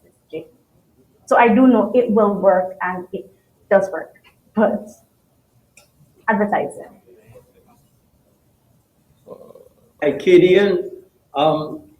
Before I ask my question, just one thing I do want to say. One of the advantages of all this gray hair is that you do have history. So I think you should be cautioned about saying you're the first to do this, because we actually built a website that did that back in 2002. Quite a lot. Yeah. Anyway. Oh, my bad there. My question is this: do you have something in place? If you get a bad, if one of the professionals gets a bad review, and the flip side of that is do you require people to show you credentials or anything like that? Right. So yes, based on the type of service that you offer, you are required to submit credentials. But if you say, for example, you're a nail tech or a hairstylist, you don't require to come to someone's home or have access to their information, then you don't necessarily have to provide certain criteria. You already have your store, it's in, you list your location, and persons will just go there like a normal business, someone visit. As it relates to review, yes, we do take our review seriously. I am taking the Amazon Jeff Bezos approach as it relates to putting my customers first and take their feedback very seriously, because at the end of the day, those customers are what make or break your business. So reviews are very important. What we do is, if we receive a bad review, we speak to the service professionals that they have hired for the job, and then we kind of find out what happened. Now, if it's that a service professional get more than a certain amount of bad reviews, then they will be on probation or possibly banned from our website, because we don't promote horrible customer service. Customer service is A1 for me personally, so I will definitely bring it in my business as well. And I think that once people feel good, they will always come back to you, no matter what your cost is. You could be expensive, you could be cheap. Once you make someone feel good, I think that is what makes them come back. And what do you see as the most compelling reason for someone to use your service? The most compelling reason for someone to use my service is because it's easy. It's like, it's super easy, and that was my main aim, because back when I started Services JA, I wanted a mechanic, and that was how it was birthed. So I wanted a mechanic. I went online. I couldn't find somewhere that gives me, where I could just click on categories. It gives me, picture of this person working, recommendations, reviews, and stuff like that. And have a star feature, because I'm used to Amazon. I'm an Amazon girl. So I got spoiled from Amazon. So I did not see that. I did manage to see Yellow Pages who have something similar, but it wasn't. To be honest with you, I didn't like it. So I just did my own. I was like, okay, I did my IT. I have these skills. Why not put something? And I know that other persons will find it useful as well. So the creativity of it, the look, the feel, the easy access, that was what I put into Serviceless JA while creating it. So I think that will definitely attract people, other people like myself. I promise this is my last question. Do you have a mentor? Do you have a mentor? Currently, I am searching desperately for one. I do not have one, honestly. Dolly? Any suggestion there? Yes, I'm in another group already doing that. I appreciate knowledge, and I love when it's passed down. And I think that knowledge is the best currency for me because it helps me to do it helps me to eliminate mistakes. So yeah. I do love knowledge. I will. You can find one. Could you repeat that? I said I may have some suggestions on places where you can find one. Oh, thank you so much. You're a godsender. You're a godsend.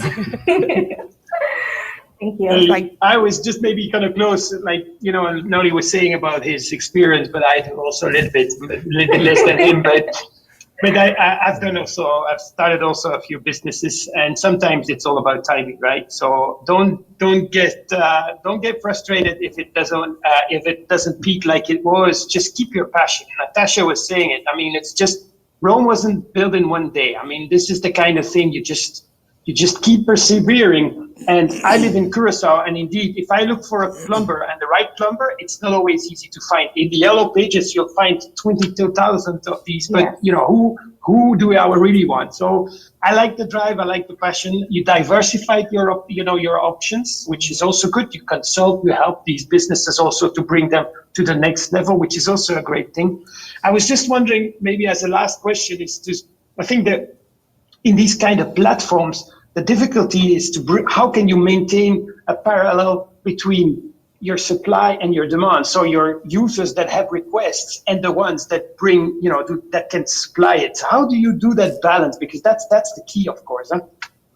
All right, so currently what I'm focusing on is brand awareness, and also not just for the customers, but for the service professionals as well, because I need to have these service professionals listed. Because if customers say, okay, then I need this is so easy to use, and I don't have to go over to my neighbor to ask them if they have a number.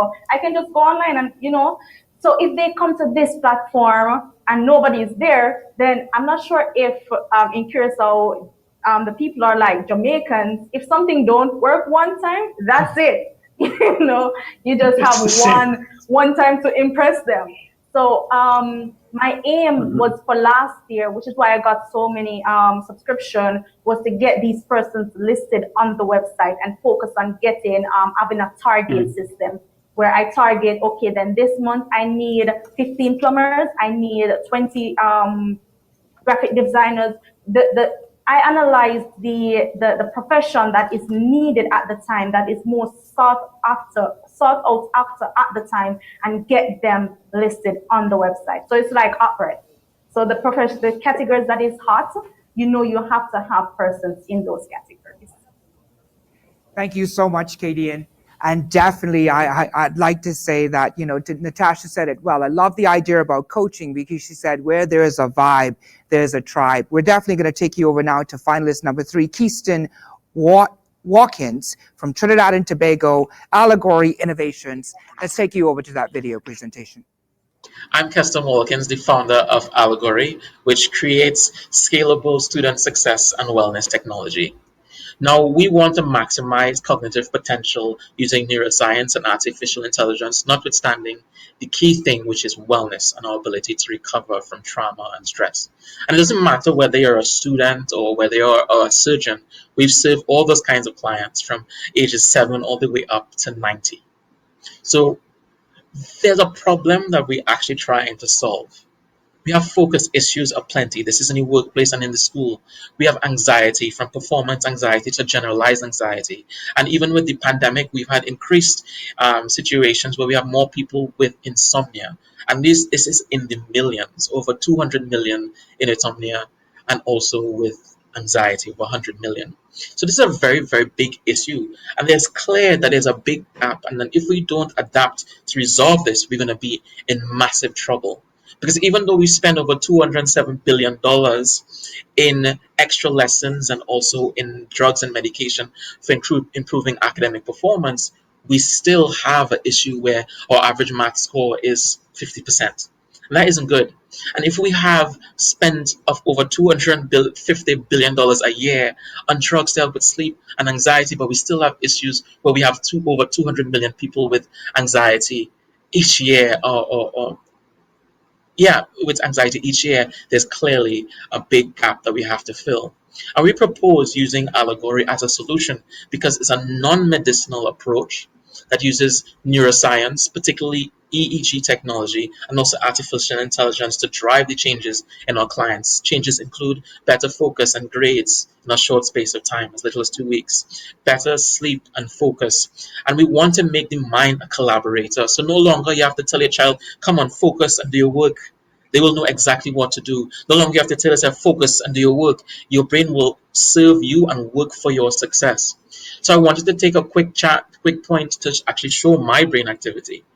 So one of the techniques that you will learn is the focus zone. And as I go into the focus zone, the circle becomes smaller, and I could go into details for how that would work later. And if I come out of the focus zone, the circle grows larger. And the point is that the platform responds in real time to your brain activity. So this gap that we need to close, Xanax can't fill it, and Adderall and Ritalin and these kind of Concerta can't fill it, because it also has effects on the body and our ability to function, the liver and the kidneys and so on. And we propose this method that is far cheaper, significantly cheaper, and has so many generalized skills that improve performance. And we've served over 500 clients, and this is our method right now. Now we've switched over to a continuous revenue model, and we charge $69 for individual plan, $129 for family, and for organizations, $59 for a minimum of 10 people and on. And for the money that they spend, they get unlimited sessions. Before we charge $600 for just 8 sessions. So now we're giving unlimited through the use of technology, and we improve focus, help with anxiety, and also with sleep.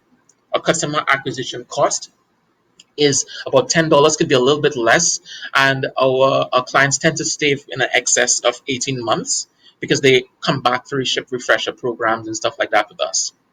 And our payback period is about 1 month. And most of our clients are students and parents that have students that have focus issues, and we solve that.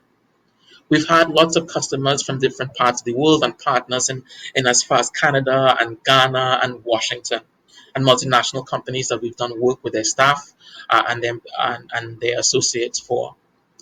And we started off this company, and we're really proud of this. We started off with just $250, and we turned that into $100,000 within US within our first year.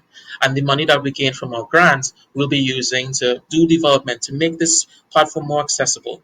And we actually currently acquiring about a customer a day, so we can expect within the year to have over 360 customers. And we're going to be definitely moving into raising more money, about 2 million, to have greater impact in the world. And the money that's going to be spent will be on increasing accessibility and also customer acquisition, because that's really important. That's the lifeblood of the company. And we want to talk about the impact because we want to serve over 300 families and give over 170,000 extra marks. We could talk about that later. And reduce the incidence of exam anxiety and so on. So we really look forward to this collaboration and this grant to serve these customers, make massive impact, and make a powerful difference in the world that we have. Thank you very much for your time. Peace. Wow, Keston, that is a very interesting application that you've developed there. I'm a techie at heart, so when I saw the apparatus on your head, I said, okay, this one's gonna be really interesting. It kind of gave me the idea of a cyborg. So tell me a little bit about the back end of the system that you guys, and is this a platform that you've developed from the ground up, or is it something that you're white labeling? I'd like to understand how it works from a technology perspective. Yeah, good. So we use EEG technology, and I made mention of that a little bit during the presentation, and that's a non-invasive way of measuring brain activity. So we have a third-party signal processor, but the rest of it we actually we do ourselves. So that's from the ground up. The hardware, which we're hoping to have our hands on to make ourselves in the future, but that's just signal processing. The rest of it we've built. Okay. And then what do you see as far as distribution? I mean, you know, as especially through the pandemic, we've seen supply chains interrupted. How does that impact your business and your growth opportunity with your business? Because it seems like you've got focus on Trinidad, but you said there's other places that you're serving too. Just wondering how that all plays in. Yeah. So we have our eyes on the outside because that's one of the things that happens in the Caribbean a lot. You have to go outside before you come in. You guys know what I mean. Mm-hmm. And we lay our eyes out there as well because the problem that we're looking to solve is a global problem. People have focus issues, and because education is a real important part for social mobility, we need to resolve those issues as soon as we can. So that's how we're looking at it, not just locally, but outside. And relating to supply chain, currently, because of how small and we are, the amount of device that we have to acquire, I don't get a lot of impact on there because the manufacturers can meet the supply that we need. But I know that that'll be something as we scale up that might present some challenges later. And having partners and stuff like that would be valuable to make that a reality. Okay. And last one for me before I hand it off to the other panelists. Just from the perspective of your current subscription, I mean, how many subscribers are you currently servicing with the Allegory platform today? Good. So right now, we launched 3 weeks ago, and we have about 25, 27 customers, right? And remember, I said we went from a course-based model, so you pay for 8 sessions, and we switched over to a continuous revenue model. So that's how many clients we have right now. Great, thank you. Hi, Keston, how are you? Hi. Okay, so immediately when I saw the concept of what you're doing with Allegory, as a parent of a son that's always trying to get him to focus, it immediately resonated with me. So I love the idea. One of the things I would ask is in regards to the device and the whole concept of looking into the brain and seeing, you know, what you're focusing on. Did you seek out any type of medical endorsements or research or align with anybody to kind of look at it from a medical perspective? Yeah, so that was really important for us to do in the beginning. So my background is in medical neuroscience, and my postgrad is in big data. But we also realized that it's important for us to have rigor, and we now have in the works about 2 academic partners, one in Washington, and then we're looking also in Ghana. But the process that we've built is based on hundreds of peer-reviewed journals, right? We made sure to do that. There are places that you can find a lot of stuff aggregated, so we use that too. And then over the last 3 years or so, we've collected about 1.5 billion points of data that we kind of use also to help inform the way that we deliver our services to our customers. Some of it is hard data, and then when I say hard, you know what I mean? And then some of it is soft skills that we build from meeting with clients and customers. Awesome, great stuff. And I just have another follow-up question. You said your goal is to attract or get at least 1 customer per day. Right now, how are you building, or like where do you find them? How can customers know about you and what do you do? So what are your advertising and marketing strategies? So most of our customers actually come through digital marketing from online. And then now, because we've had a decent catch of customers from before, we get a lot of referrals. And the price is far cheaper. We have more people coming in.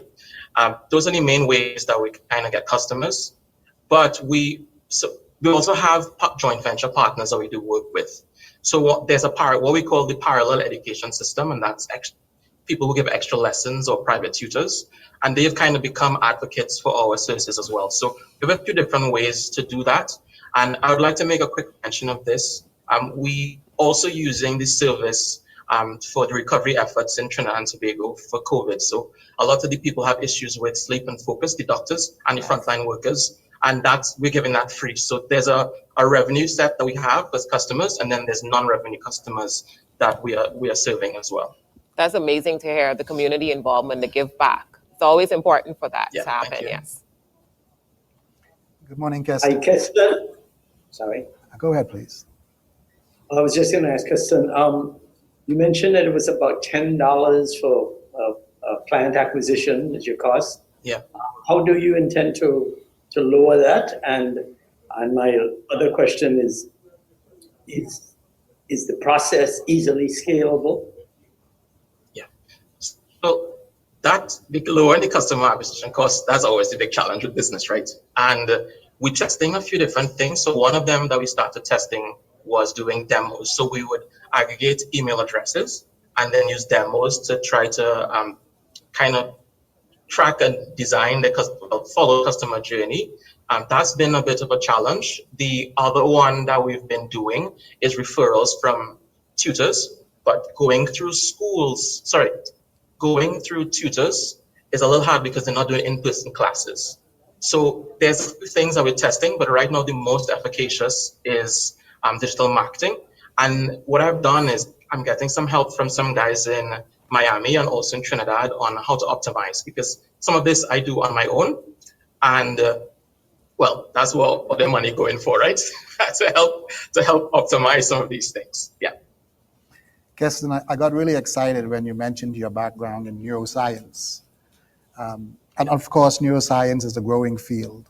And this product has a global perspective. Who are your competitors, and how do you intend to address those forces? Okay, so locally, we don't really have competitors. I think the closest competitor would probably be like a psychologist, right? Or someone who is doing mental health work. Outside of that, we have, this is in the US and North America. In North America, they have wellness apps and stuff like that. Like Muse has one of the suppliers that we've used before for headsets, that's Emotive, they have one as well. But their focus is on research. Muse is on mindfulness, ours is on peak performance. So there's a positioning thing that we kind of use to solve that. And I think one of the things that we will also have to make sure we do is to get the price point down, right? To make us competitive globally. But that's just not something that we can achieve right now and still be able to operate and run. But it's definitely one of the things we've been looking at, who's in the market and how we can make the race to zero, basically. Yeah. Thank you. Yeah, I had similar kind of questions, because it's like you're actually attacking the world. This is not a local market kind of initiative.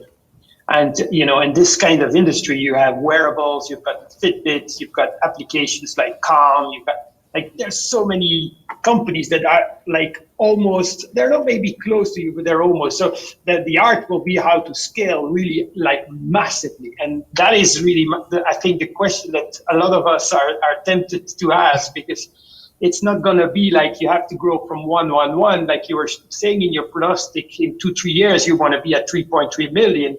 That's not with 111. It needs to grow by the hundreds at a certain point of time. So how are you are you looking for a partner? Are you looking for a JV? Are you looking for seed investments? What is, or are you looking for a big player to adopt your technology? So what is the key there behind it? Yeah, okay, so that's a nice multi-part question. So definitely joint ventures. That has been the main source of our success for a while. We've done work with BHP in health and safety for some time. We built a neurosafety program, and the only way that we got that contract is working with a safety company. So we see the value of partnerships, and I think having a partner that can help us to scale and especially bring the price down is something that's high value and of interest for us. And in the future, kind of the exit is probably an acquisition, or I have this fantasy of listing on the Jamaican Stock Exchange. So that's also in my head as well. But those are the kind of future states that we have in mind. Yeah. Thank you. Thank you so much, Keston. I'll tell you one thing as a psychologist, I know the power of what those devices can do, but I have about 10 people that I need to buy them for. Ladies and gentlemen, I wouldn't give any further delay. We're going to move on to finalist number 4. Help me welcome. Is your bedroom from your room? Is it an expression of who you are? Does it make you feel like royalty? When you come home from a long day of work, does your bed say, "Come forth, my king or queen, lie down and rest"? No? Then your bed needs to be crowned.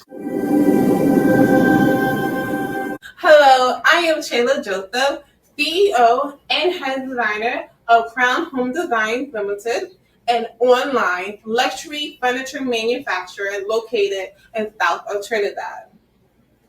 We are asking for first prize in exchange for 100% of our appreciation and bragging rights for contributing to an innovative, trendy, and economy-shifting company. But first, let me give you the backstory. In 2017, my husband and I were looking for 2 chests of drawers and a bed for our bedroom. With the limited space, we decided to look for a storage bed. We looked everywhere. We saw beautiful imported furniture that was very expensive. On the other hand, we saw affordable, locally made furniture that was outdated. And most of all, I wish I could have saved time browsing through all the furniture stores online. Long story short, we built a 12-drawer storage bed and a beautiful headboard that shocked our family and friends. Later, we decided to test the market by using our internet, a few tools, and only 500 TTD to build 2 beautiful headboards and post on Facebook.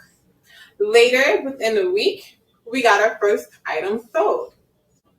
Today, we build beautiful grand headboards like this one. This one is 6 feet high. It's an Oxford. It has blended wings. It's tough with covered buttons, and it's draped with this beautiful, soft, silver gray velvet. And each headboard is adjusted according to the customer's bed. We also do divan frames, bed frames, storage benches that are 5 to 6 foot long. We do storage beds that with the option of 4, 6, 8, or 12 drawers. We also do ottomans, accent chairs, and sectional. You can obtain our beautiful furniture by going onto our website, designing your furniture, talk to a representative, get an official quote, send your deposit remotely, get updates on your order, and receive your item within a few weeks. In 2018, we made about $70,000 in revenue. In 2019, $55,000. In 2020, $147,000. This year, we're on our way to $150,000. Although our revenue doubled during the pandemic, the cost of our material doubled as well. Our profit margin pre-COVID was about 38 to 42%, and it dropped to 29%.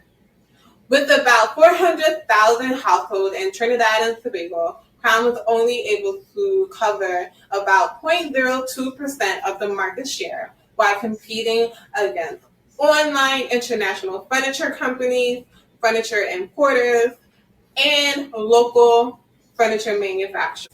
Since inception, Crown has built a reputable brand and revolutionized online shopping.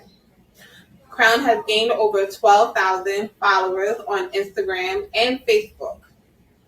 It has created a community on Facebook called Interior Designs of Trinidad and Tobago, with over 25,000 members who share their love for interior decorating and much more. Despite its success thus far, Crown needs improvement digitally, operationally, and in management. Any one of the listed prizes will help speed up the renovation process, which costs about 25 to 30,000 TCD, so that our employees can come back to work. Any of the remaining funds will be used to aid in driving down the cost of raw material. However, the positive impact will not stop here, but overflow into the community, because Crown Home Design vision is to create jobs in Trinidad and Tobago by boosting the economy, by shifting the buying power from overseas purchasing to local. So Flo, are you ready to join this royal journey? Shayla, great presentation. And by the way, I just love that headboard. I wish I had that here in the Bahamas. It certainly would be the crown and jewel of my bedroom. So listen, tell me a little bit more about the company though, because you said that there's an opportunity to create more jobs. And you also talk about the pressures that you're seeing with the small business and manufacturing, the cost of materials going up so significantly. How do you see that how do you overcome that headwind for this small business as you try to grow it? And certainly it sounds like a very niche market that you're working with. Do you see opportunity to grow even beyond the shores of where you live? Yeah, so it's definitely it's a great way to create more jobs in Trinidad and Tobago, because there's so many people that lost jobs, especially during the pandemic, and even prior, it was always kind of shaky. So basically, I'm trying to get the consumers to know that, hey, support local, because if you support local, you're going to build your economy stronger. So instead of importing big furniture, that are already paid for and the labor is already paid for, whoever made it abroad, why not buy local so you can help someone get a job? So you can contribute to the community by boosting the economy and just choosing local. As far as the raw materials, it since being a small business and not taking a loan or anything, it's very hard. The finances are very strict.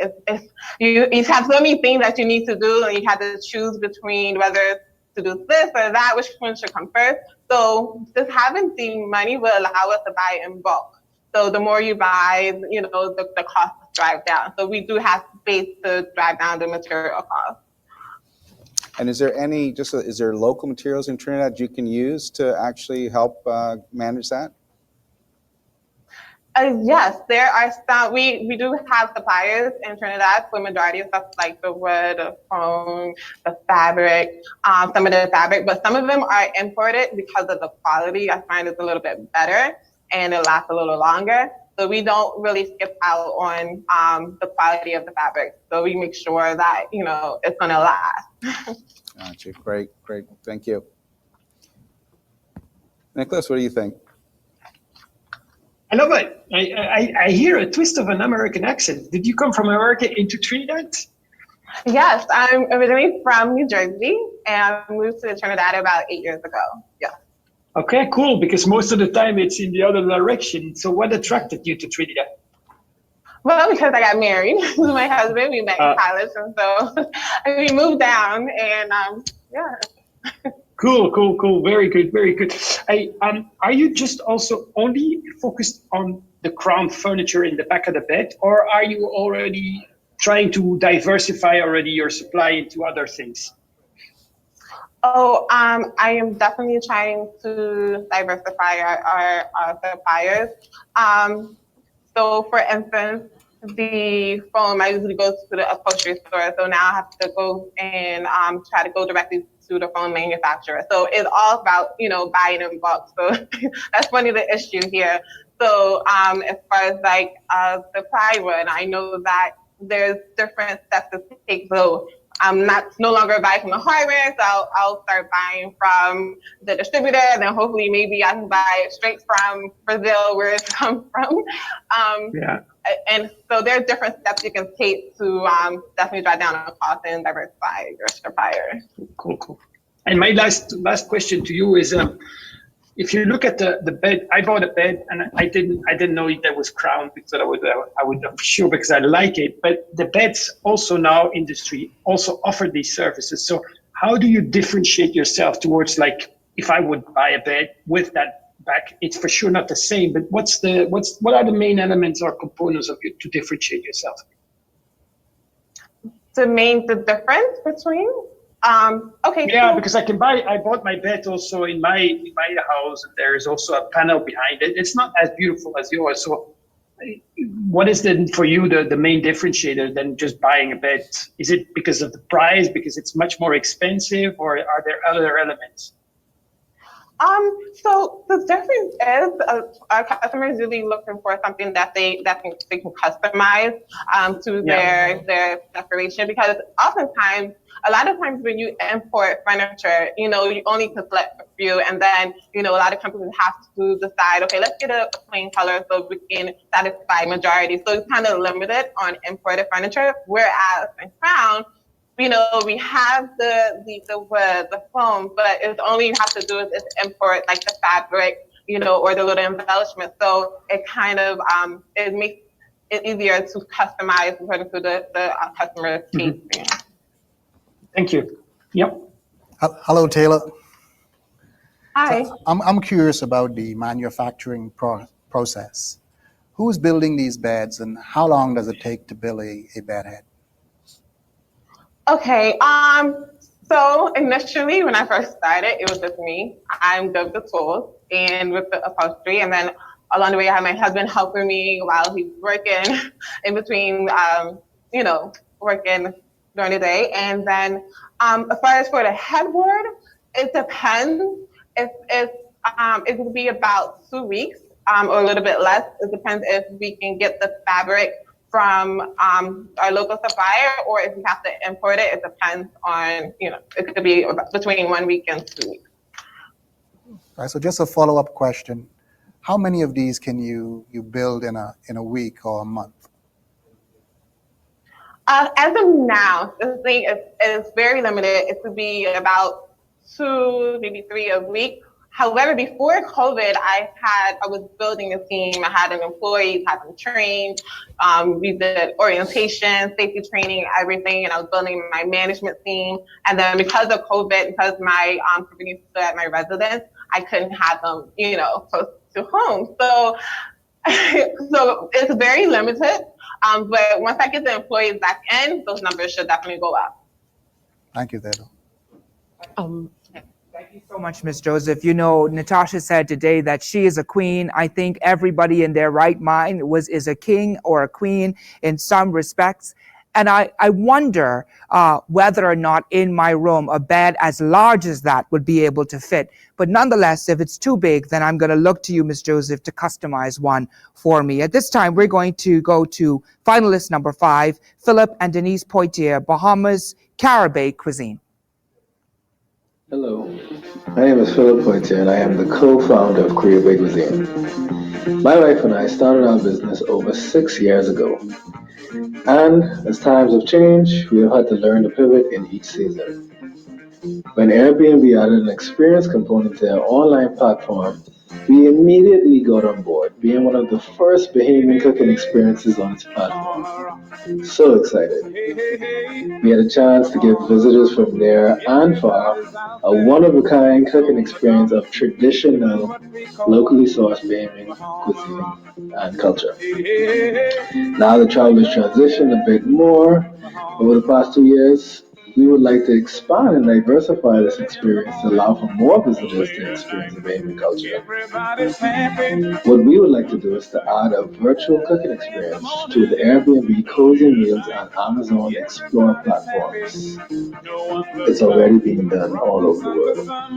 Virtual travel is taking off over the past 18 months, and we would like to capitalize on that by sourcing local vendors, their culture, their crafts, confectionaries, and their expertise to our experience and website for a higher quality digital experience.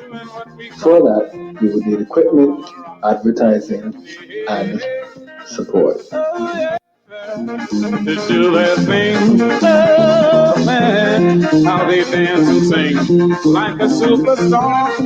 We're gonna give it to our man on the guitar. Oh yeah.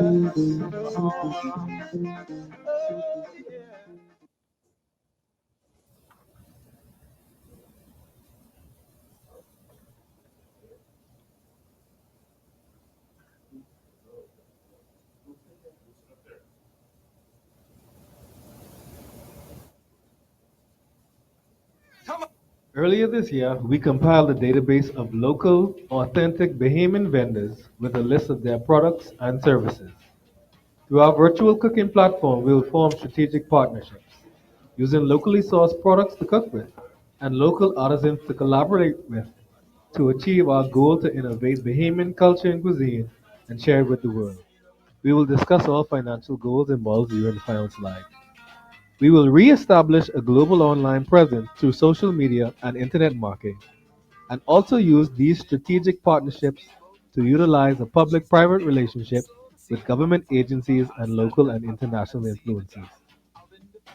We have had the honor to participate in the United States Embassy's Youth Leaders of the Americas initiative and Academy for Women Entrepreneurs, and for the past 3 years we have had extensive training in global entrepreneurship. The Bahamas has over 6 million unique visitors and over 1 billion mentions on social media annually.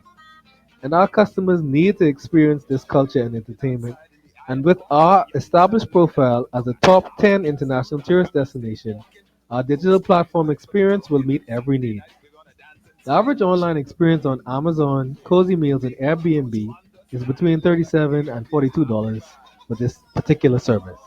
Our classes will be priced at $40 per session, and we will incorporate local chefs and culinary students to engage in our experience and offer local product placement. Customers will have the option to purchase products via website, and shipping will be arranged locally. Our complete media and digital package would include equipment shown, light and camera tripods, soft boxes, and backdrops at a cost of $2,500, a laptop $1,500, and editing software, website, and hosting fees and ad expenses for $1,000. Our margins will fall around 80%, and our key demographic is 18 to 34-year-olds who, based on research, visit 5 million virtual tour offers daily. Along with our strong social media presence on YouTube, Facebook, and Instagram, we can guarantee a successful and exciting cultural venture.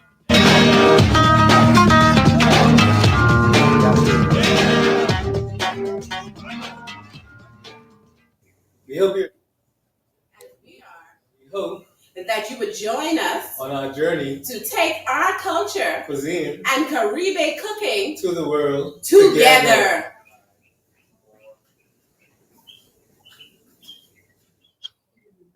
Welcome, Poinke. It's a really, really interesting and innovative spin on virtual cooking. So, I was watching with a lot of interest because, you've created it looks like it's a marketplace for local cooks to actually create a presence digitally. Is that, give me a bit more understanding exactly how you guys are bringing that to the Bahamas and to local cooks and what your vision is for it in the future.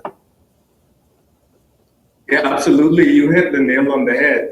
So basically, we have a virtual experience that is a portal to the world and to our 6 million tourists annually, and obviously to the Airbnb crowd, which is about 200,000 guests annually. So when we have our experience digitally, we will advertise local products and local services. So we can put that on our YouTube page, Facebook page, Instagram page as content, and at the same time as advertising for local artisans and creators. So it's a double-edged sword. Also, in addition to that, in our second year, as we plan to expand our menu offerings, we don't have to do it all ourselves. So there are other chefs who can come on board and we can feature them through our online experience. So we are creating partners. We're not really looking for employees. We want to create partnerships so that other local chefs can have the opportunity as well. And as a follow-up, is your focus just to, Bahamian cuisine, obviously, because you're from the Bahamas, we can talk about things like peas and rice and crab and dough and all those things, which some of them require special ingredients. So you mentioned also some other components of your website where those ingredients can also be purchased. Is that correct? Yeah, so basically, we're trying to develop a new product, what we call a charcuterie basket. So instead of our locally sourced pigeon peas, or we have guava, we can substitute it when we have our virtual experience, and we can let the users know you can substitute it with red kidney beans, or you can substitute it with white pinto beans, et cetera, et cetera. but mainly our advertising is geared towards the Bahamian product. So we can tell them if you want a more authentic Bahamian taste and feel, we can ship this product to you. Okay, excellent. No, it sounds great. And listen, for a person who's not the greatest cook, you might have a subscriber in me. Exactly. Thank you. I have a question for you, for the Poiters. All right, so I just want to get a better understanding of your target audience. So is it that as a tourist, I travel to the Bahamas and hear about Carib cuisine and able to now subscribe to one of your either live or on-demand cooking classes and get the ingredients to cook? How does that work? Explain to me that. Yeah, absolutely. So through our Airbnb experience, we realized that tourists come for mainly three things: the food, the music, and the beach, the suntan and sea. So we are already advertised from what we call the great white, and we're just the sucker fishes on the back, just feeding into that advertisement, giving them firsthand experience of how to create and to taste their food.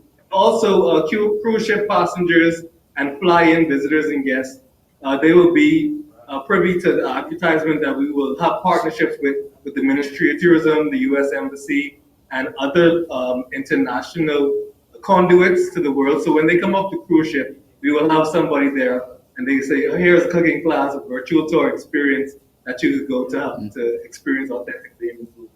Okay, so that. Just, I'm sorry, go ahead. No, go ahead. Go ahead. I was going to say, to add to that, right now we have an experience where it's in person. So when tourists come, like a lot of our clients, they've already booked an Airbnb. So most people who book an Airbnb, they're also looking on Airbnb for those experiences. So they can book a cooking class in person. However, over the past 2 years, we know that virtual tourism has become popular. So there are persons who will never probably come to the Bahamas, but they would like to make an attempt to experience the Bahamian culture and food. And so we're offering the virtual classes so that they can do that as well. Okay, so then that drives me into another question, because I thought it was just, me traveling to the Bahamas, hearing about you, and I'm able to now go online, book a class, and get the ingredients. So if I'm abroad, I know you said the course to view the virtual experience is about $40. So what's the cost now to get the ingredients to actually cook and be a part of, that entire experience by cooking local cuisine? Okay, so it depends on the items. The classes vary. So right now, our in-person class is $75 a person. So that would be including the price of the ingredients. So that's the difference. Virtual would be less, yes. Okay, yeah. So do you find that there may be obviously some shipping challenges in terms of targeting that base that's not traveling here to ship out the food and all that, to ship out the ingredients in order to join you in that virtual experience? But that's optional, because like I was saying before, we would give you a list of ingredients. So if we're using local ingredients, we would give you the substitutes that you would be able to find in your local supermarket. So for example, if you're preparing peas and rice, you can find pigeon peas or tomato paste or parboiled rice or whatever it is at your local supermarket. However, if you would like the more authentic taste of Bahamian food, then we would offer it as a package. And it doesn't have to be for your cooking class. You can order that for any time. Yeah. Okay. I would just be mindful about it in terms of, losing the authentic taste and feel and experience, with having substitute ingredients. Because if I subscribe and I want to stew fish, I want to make sure I'll be able to get all the ingredients to make that happen, right? Absolutely. So that would be the appeal for them to actually come to the Bahamas. But there you go. But not only that, we travel a lot and we take our food and our culture everywhere we go. So during our travels, whether it's in America, Europe, Africa, we find ingredients and we usually cook in different places for people. So we know the taste is there once we give the correct instructions. Good stuff. Thank you. Thank you so much to the 4 years. And I just wonder where they were when I was in university, trying my best to recreate something that my mother had always cooked at home. Ladies and gentlemen, the competition is getting hot. We are now down to our 6 finalists. Help me welcome Kimberly Thompson from Barbados Nutrology, the Health Box. Nutriology, the Health Box, is a sole proprietorship health and wellness company. Initially formed in 2018 as an online wellness community for health and wellness education, in 2020, this organization evolved. We currently operate from 2 locations, offering dietary consultations, chronic disease management programs, and customized wellness programs. The mission of Nutriology, the Health Box, is to offer innovative approaches to health and wellness for the effective management of non-communicable chronic diseases, and where no disease is present, to educate those persons by providing access to preventative tools to help our community live better by moving for health. We envision that nutriology will be a change agent in the fight against non-communicable chronic diseases, with the projection that in 2030, 86.3% of deaths will be caused by NCDs. There is no better time than the present to move for health. Now that you know who we are, here's a bit about where we are as a business. As a micro business operating in a sector that is projected to grow at a rate of 6.37% annually between 2020 and 2024, we hope to keep our pricing competitive with a profit margin of 30%, a margin we know will increase simultaneously with increased activity in the economy.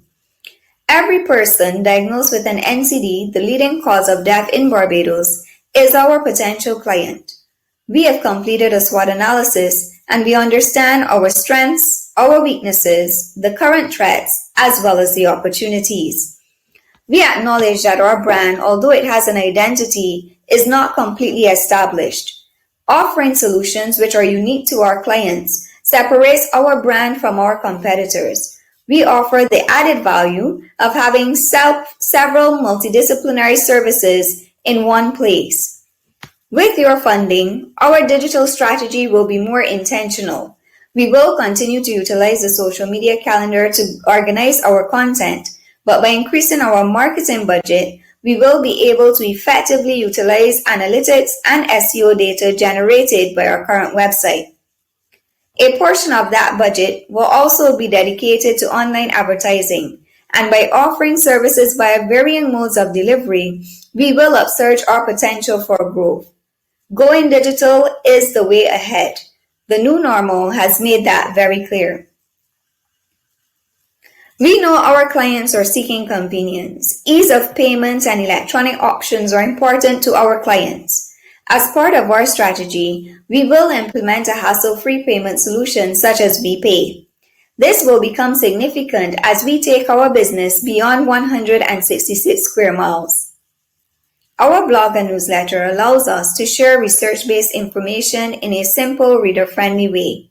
By transforming our newsletter into a digital magazine, we will create more opportunities for partnerships and increase our revenue by offering advertising space to suppliers of complementary services and products. We are hoping to expand our customer base by 30% in 2022 and another 20 to 30% in 2023. The data makes it clear that the incidence of non-communicable chronic diseases will continue to increase. An increase, we believe, will drive the demand for the services we offer. With that in mind, we project financial growth of 100% in 2022, followed by an additional 150% in 2023. Help us help others move for health and live more sustainable lives.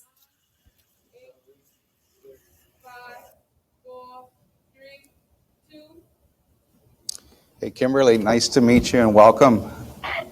Thank Thank you. Nice to meet you as well. So listen, you've got a panel here that got a lot of interest. I'm sure that there's a few of us that have some of these NCDs, so your application certainly is of interest. I'm going to pass it over to some of our remote panelists so that they can start off the questions. Maybe Nick and Nolly, why don't you lead us off in this one? Yeah, thank you. I leave Nolly. Nolly, you go first. Thanks, Nicholas. I have a quick question. You mentioned doing research, having research data and stuff.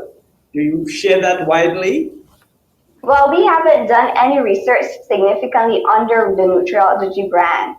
The hope is that as we grow, we can have specific programs that we can then pull data from and possibly publish that data in a journal. All right, and the last thing is you mentioned, about being innovative in how you're delivering your preventative tools. Yes. We didn't get an example. Can you give us an example? Okay. So now that we're in the state of pandemic, everyone is looking for options. Here in Barbados, we have some people who are actually afraid to come back out into a setting for rehab or for exercise.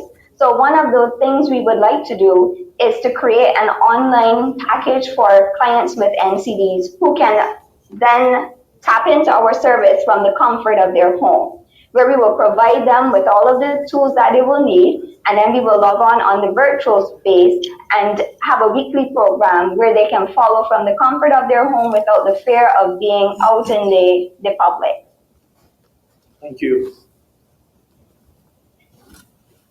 Hey, just quickly from my side, it seems like you have a variety of services, and I was first thinking like you're really just offering healthy food to customers, but I see that it's much broader than this, and I think it's great.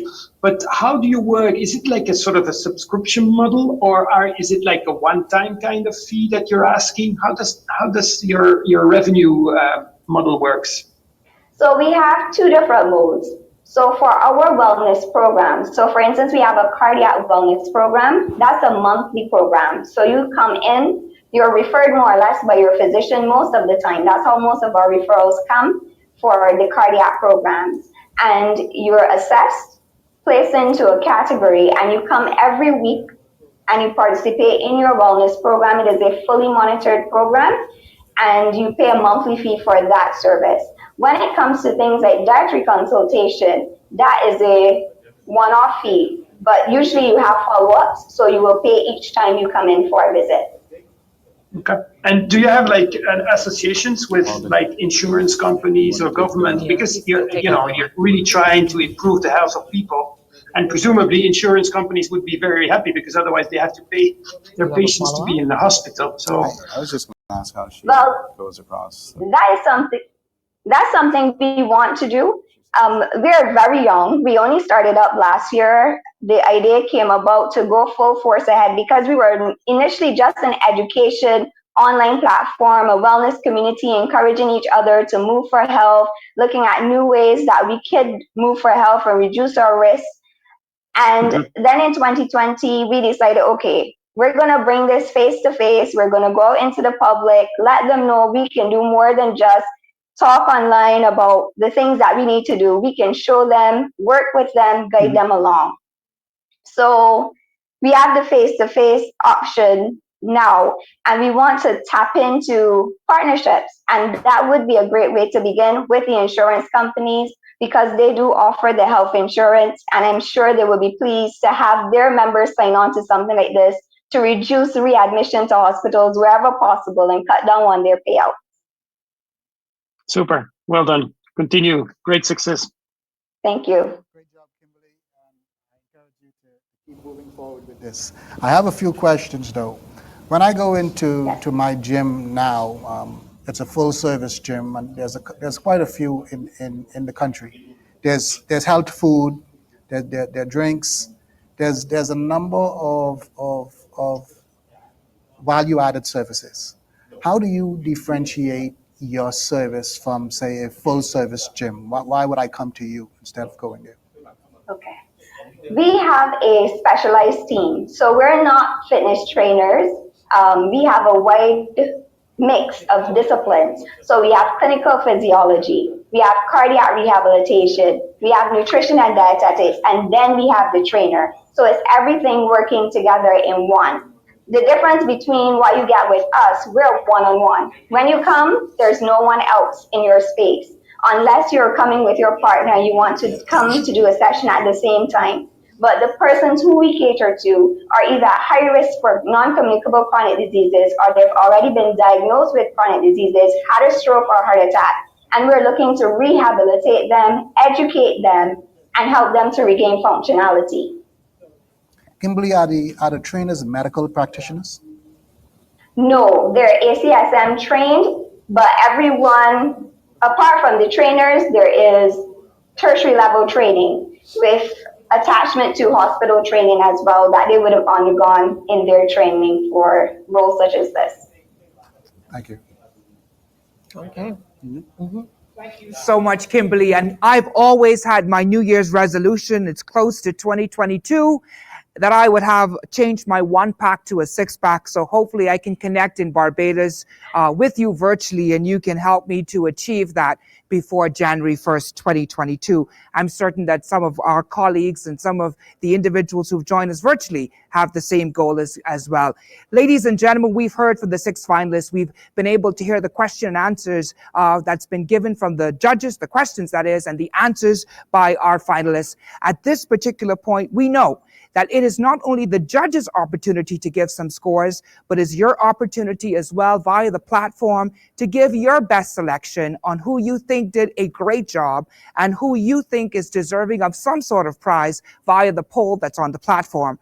We're going to go right now to a commercial break. And after we come back, I'll be speaking to the SBDC, which is our Center for Small Business Development here in the Bahamas. Thank you very much, and I'll see you at the end of this commercial break. With BTC Business's new smart solutions powered by super fast, reliable broadband, you'll feel like there are more versions of you working for you. From website design, development, and digital marketing to promote your business, 24/7 business class support to cloud solutions, security, and more. Multiply your growth today.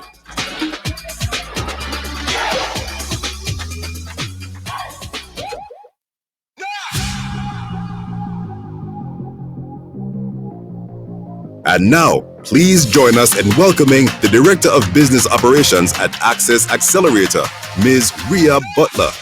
Access Accelerator helps nearly 2,000 clients access capital to help drive economic growth, as well as sharing advice, training, and offering mentorship. Please give her a welcome. Today in studio, I have a special guest, Ms. Rhea Butler from Access Accelerator. Ms. Butler, welcome back to the show. Thank you for having me. Listen, so tell me a little bit about what you do at Access Accelerator, and tell me a little bit about what Access Accelerator is all about. All I know, what I've heard is there's money to get at Access Accelerator. Darren, listen, it's so much more than money, but before we get started in that, my position is Director of Business Operations at the Access Accelerator Small Business Development Center.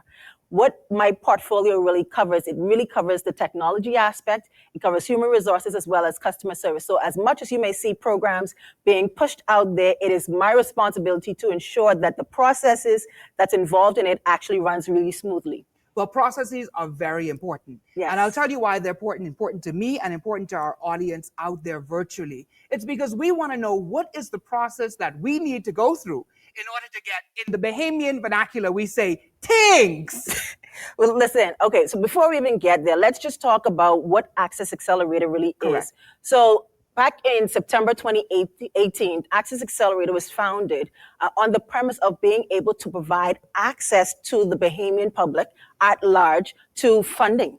And not just funding, there are other things that they can actually access as well, which is advisory services. They can also get access to training, which is vitally important because many persons, even though they may be in business, there are still a whole lot of things that they do not necessarily understand. So it is our duty to help the Bahamian people to take their idea from dream and take it to reality.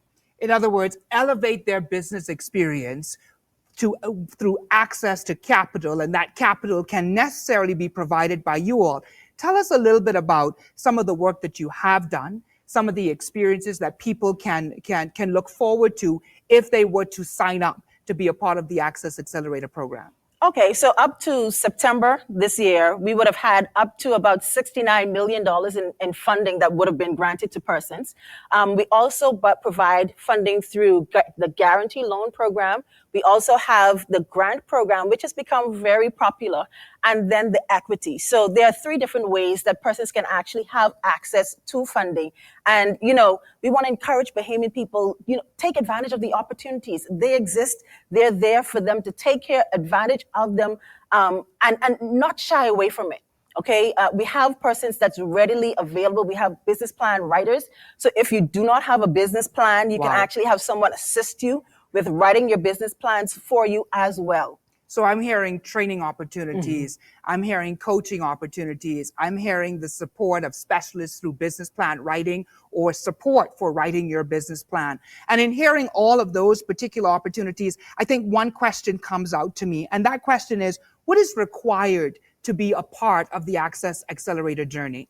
Well, and for someone to get started, the first thing that you would need to do is actually go to our website, which is accessaccelerator.org, and click the button that says join. Once you do that, you would need to make sure that you have all of your necessary KYC documents. So your passport. KYC, KYC. That is fine. Right. Your passport, your national insurance, your business license, and make sure that these documents are valid. I must stress that because if they are expired, then you will have a problem. You will not be able to go through the process. The documents need to be valid. KYC documents again, let's go over that. Your passport, your national insurance. You need to also have your business license. Depending on the setup of your business, you may also need to have your incorporation documents as well. So whatever the documents are that specifically pertains to your business, you need to make sure that you have all those readily available, even for your partners, if you are in a partnership as well. So I'll ask you another question. Suppose I just have a great idea. I've been a part of this wonderful, opportunity to be a part of these sessions, and I have this idea, and I want to bring it to reality, and I want to be able to access the accelerator, right? I don't have a business plan. I don't have a business license. I don't even know where to go. Is that something that your agency is able to support Bahamians out there in kind of making that journey or making those particular steps to kind of get started? Most definitely. So that's why I said it's important that those persons who are interested in wanting to get started, you can actually reach out to our help desk that's readily available. Our help desk? Yes, we have a help desk. What is the number to the help desk? No. Oh. See, I want to send them to our website. Digital? Yeah. Come on. You have to go to the website, accessaccelerator.org.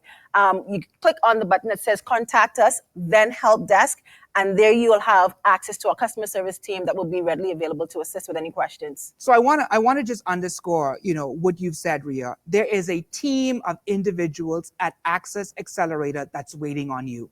Follow the website link, and the help desk is there to support you through every aspect of business development, not to do it for you, but to provide you the necessary guidance so that you can access capital.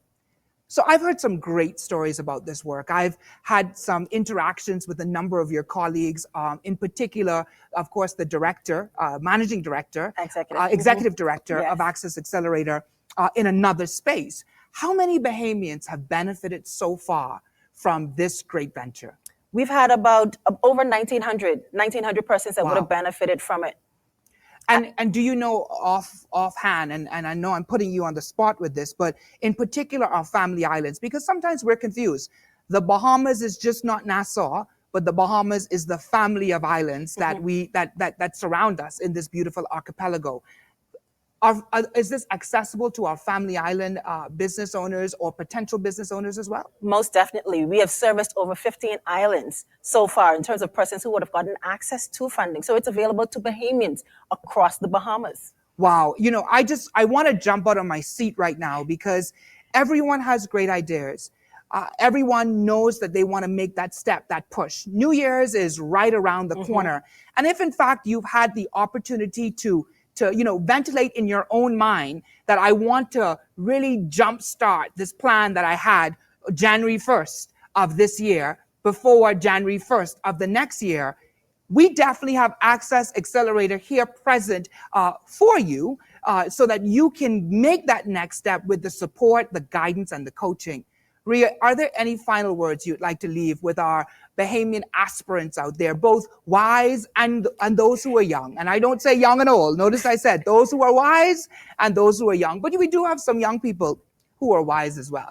Well, one of the things that I would actually want to say as a part of the wrap up is really having to encourage those persons. We have a Royal Caribbean program that's available even now that persons can actually access. So if they could go to the website, they will see the pop-up on the screen, take advantage of the opportunity to access that funding there. And then we also have our regular program that continues year around that they can access. Wow.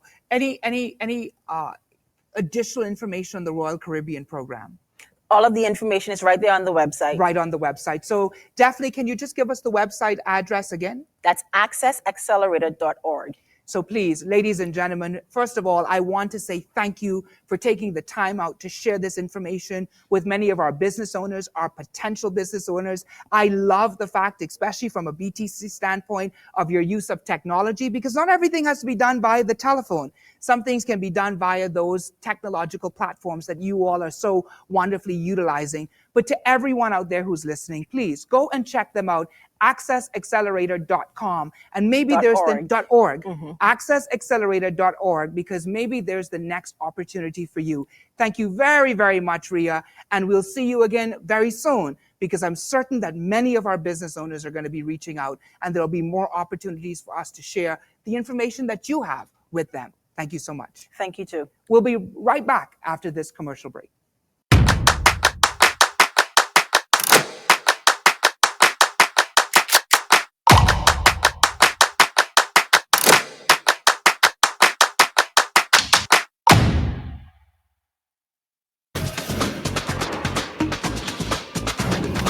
With BTC Business's new smart solutions powered by super fast, reliable broadband, you'll feel like there are more versions of you working for you.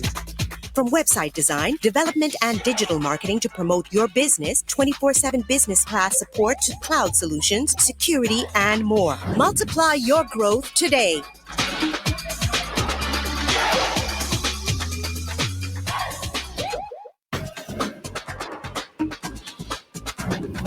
With BTC Business's new smart solutions powered by super fast, reliable broadband, you'll feel like there are more versions of you working for you. From website design, development, and digital marketing to promote your business, 24/7 business class support to cloud solutions, security, and more. Multiply your growth today.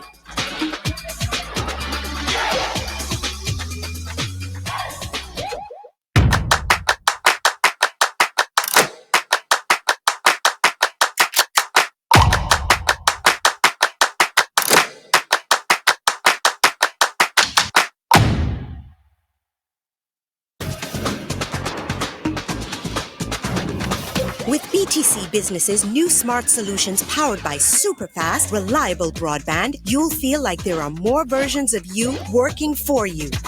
From website design, development, and digital marketing to promote your business, 24/7 business class support to cloud solutions, security, and more. Multiply your growth today.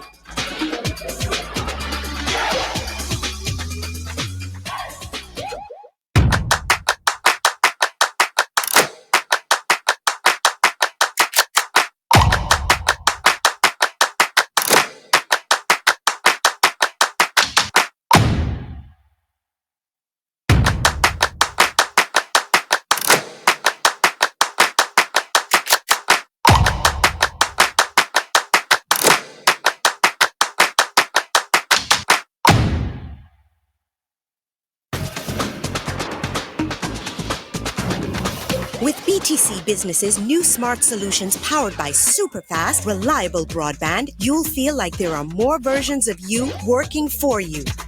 From website design, development, and digital marketing to promote your business, 24/7 business class support to cloud solutions, security, and more. Multiply your growth today.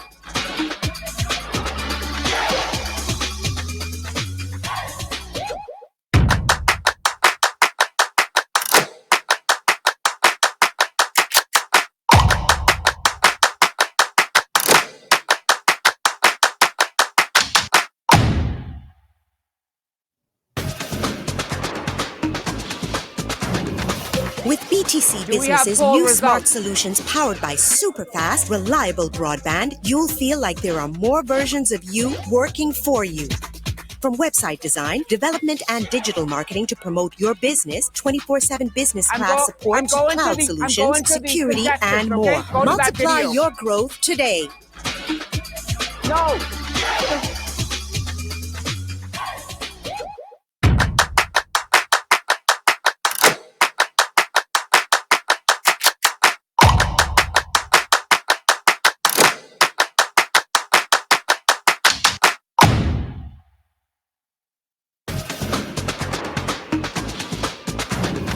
With BTC Business's new smart solutions powered by super fast, reliable broadband, you'll feel like there are more versions of you working for you. From website design, development, and digital marketing to promote your business, 24/7 business class support to cloud solutions, security, and more. Multiply your growth today.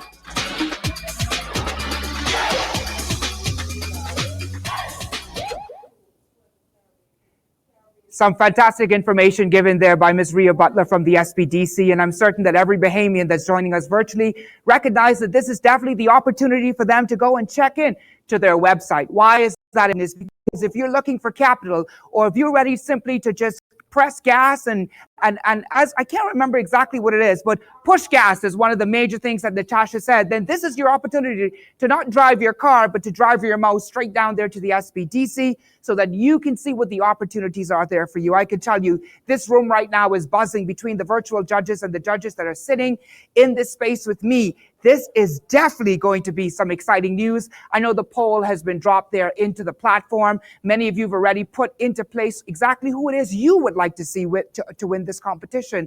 But of course, the final winners, first, second, and third, that decision by the judges is indeed final. Some of you are just joining us right now, and if you're just joining us, I'm going to now give you the opportunity to see exactly who our 6 finalists were in this morning's pitch competition. Over to our video.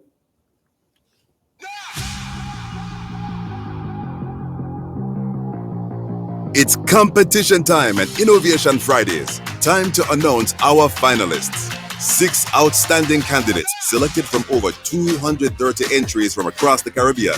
They stand a chance to win up to $15,000 in prizes. Give it up for our finalists. Denise and Philip Poitier, founders of Caribbean Cuisine in the Bahamas. Kadian Johnson, founder of Service List JA in Jamaica. Sheila Joseph, founder of Crown Home Designs in Trinidad and Tobago. Keston Watkins, founder of Allegory in Trinidad and Tobago. Gordon and Christina Dempster, founders of Outland Herders Creamery and Farmstead in Jamaica. Kimberly Thompson, founder of Nutriology, the Health Box in Barbados. Soon, we'll find out who will take home first prize and the opportunity to really transform their business.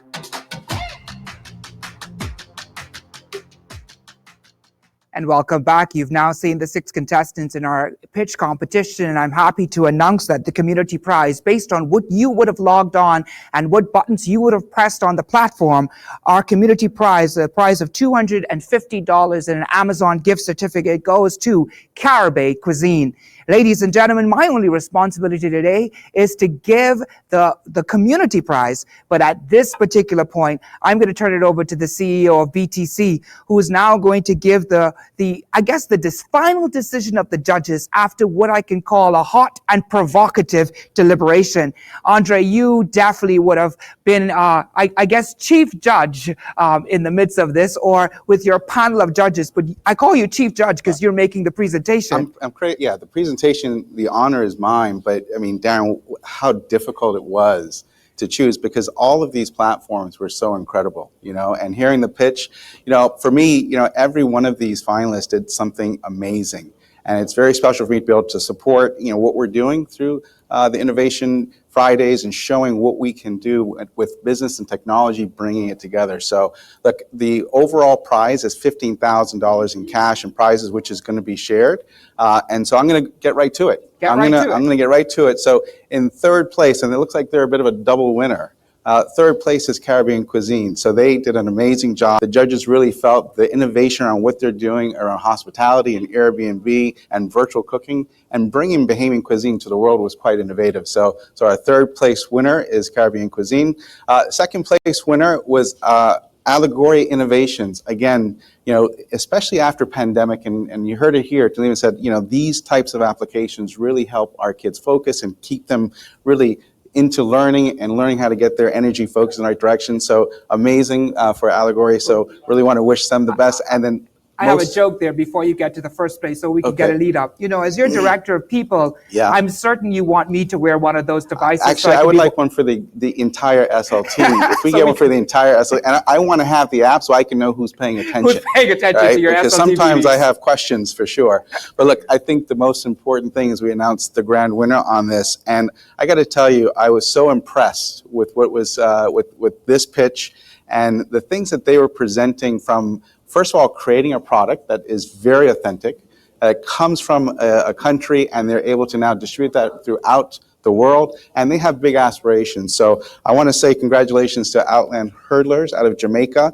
They are the final winner, the ultimate winner for our pitch contest, so congratulations to them.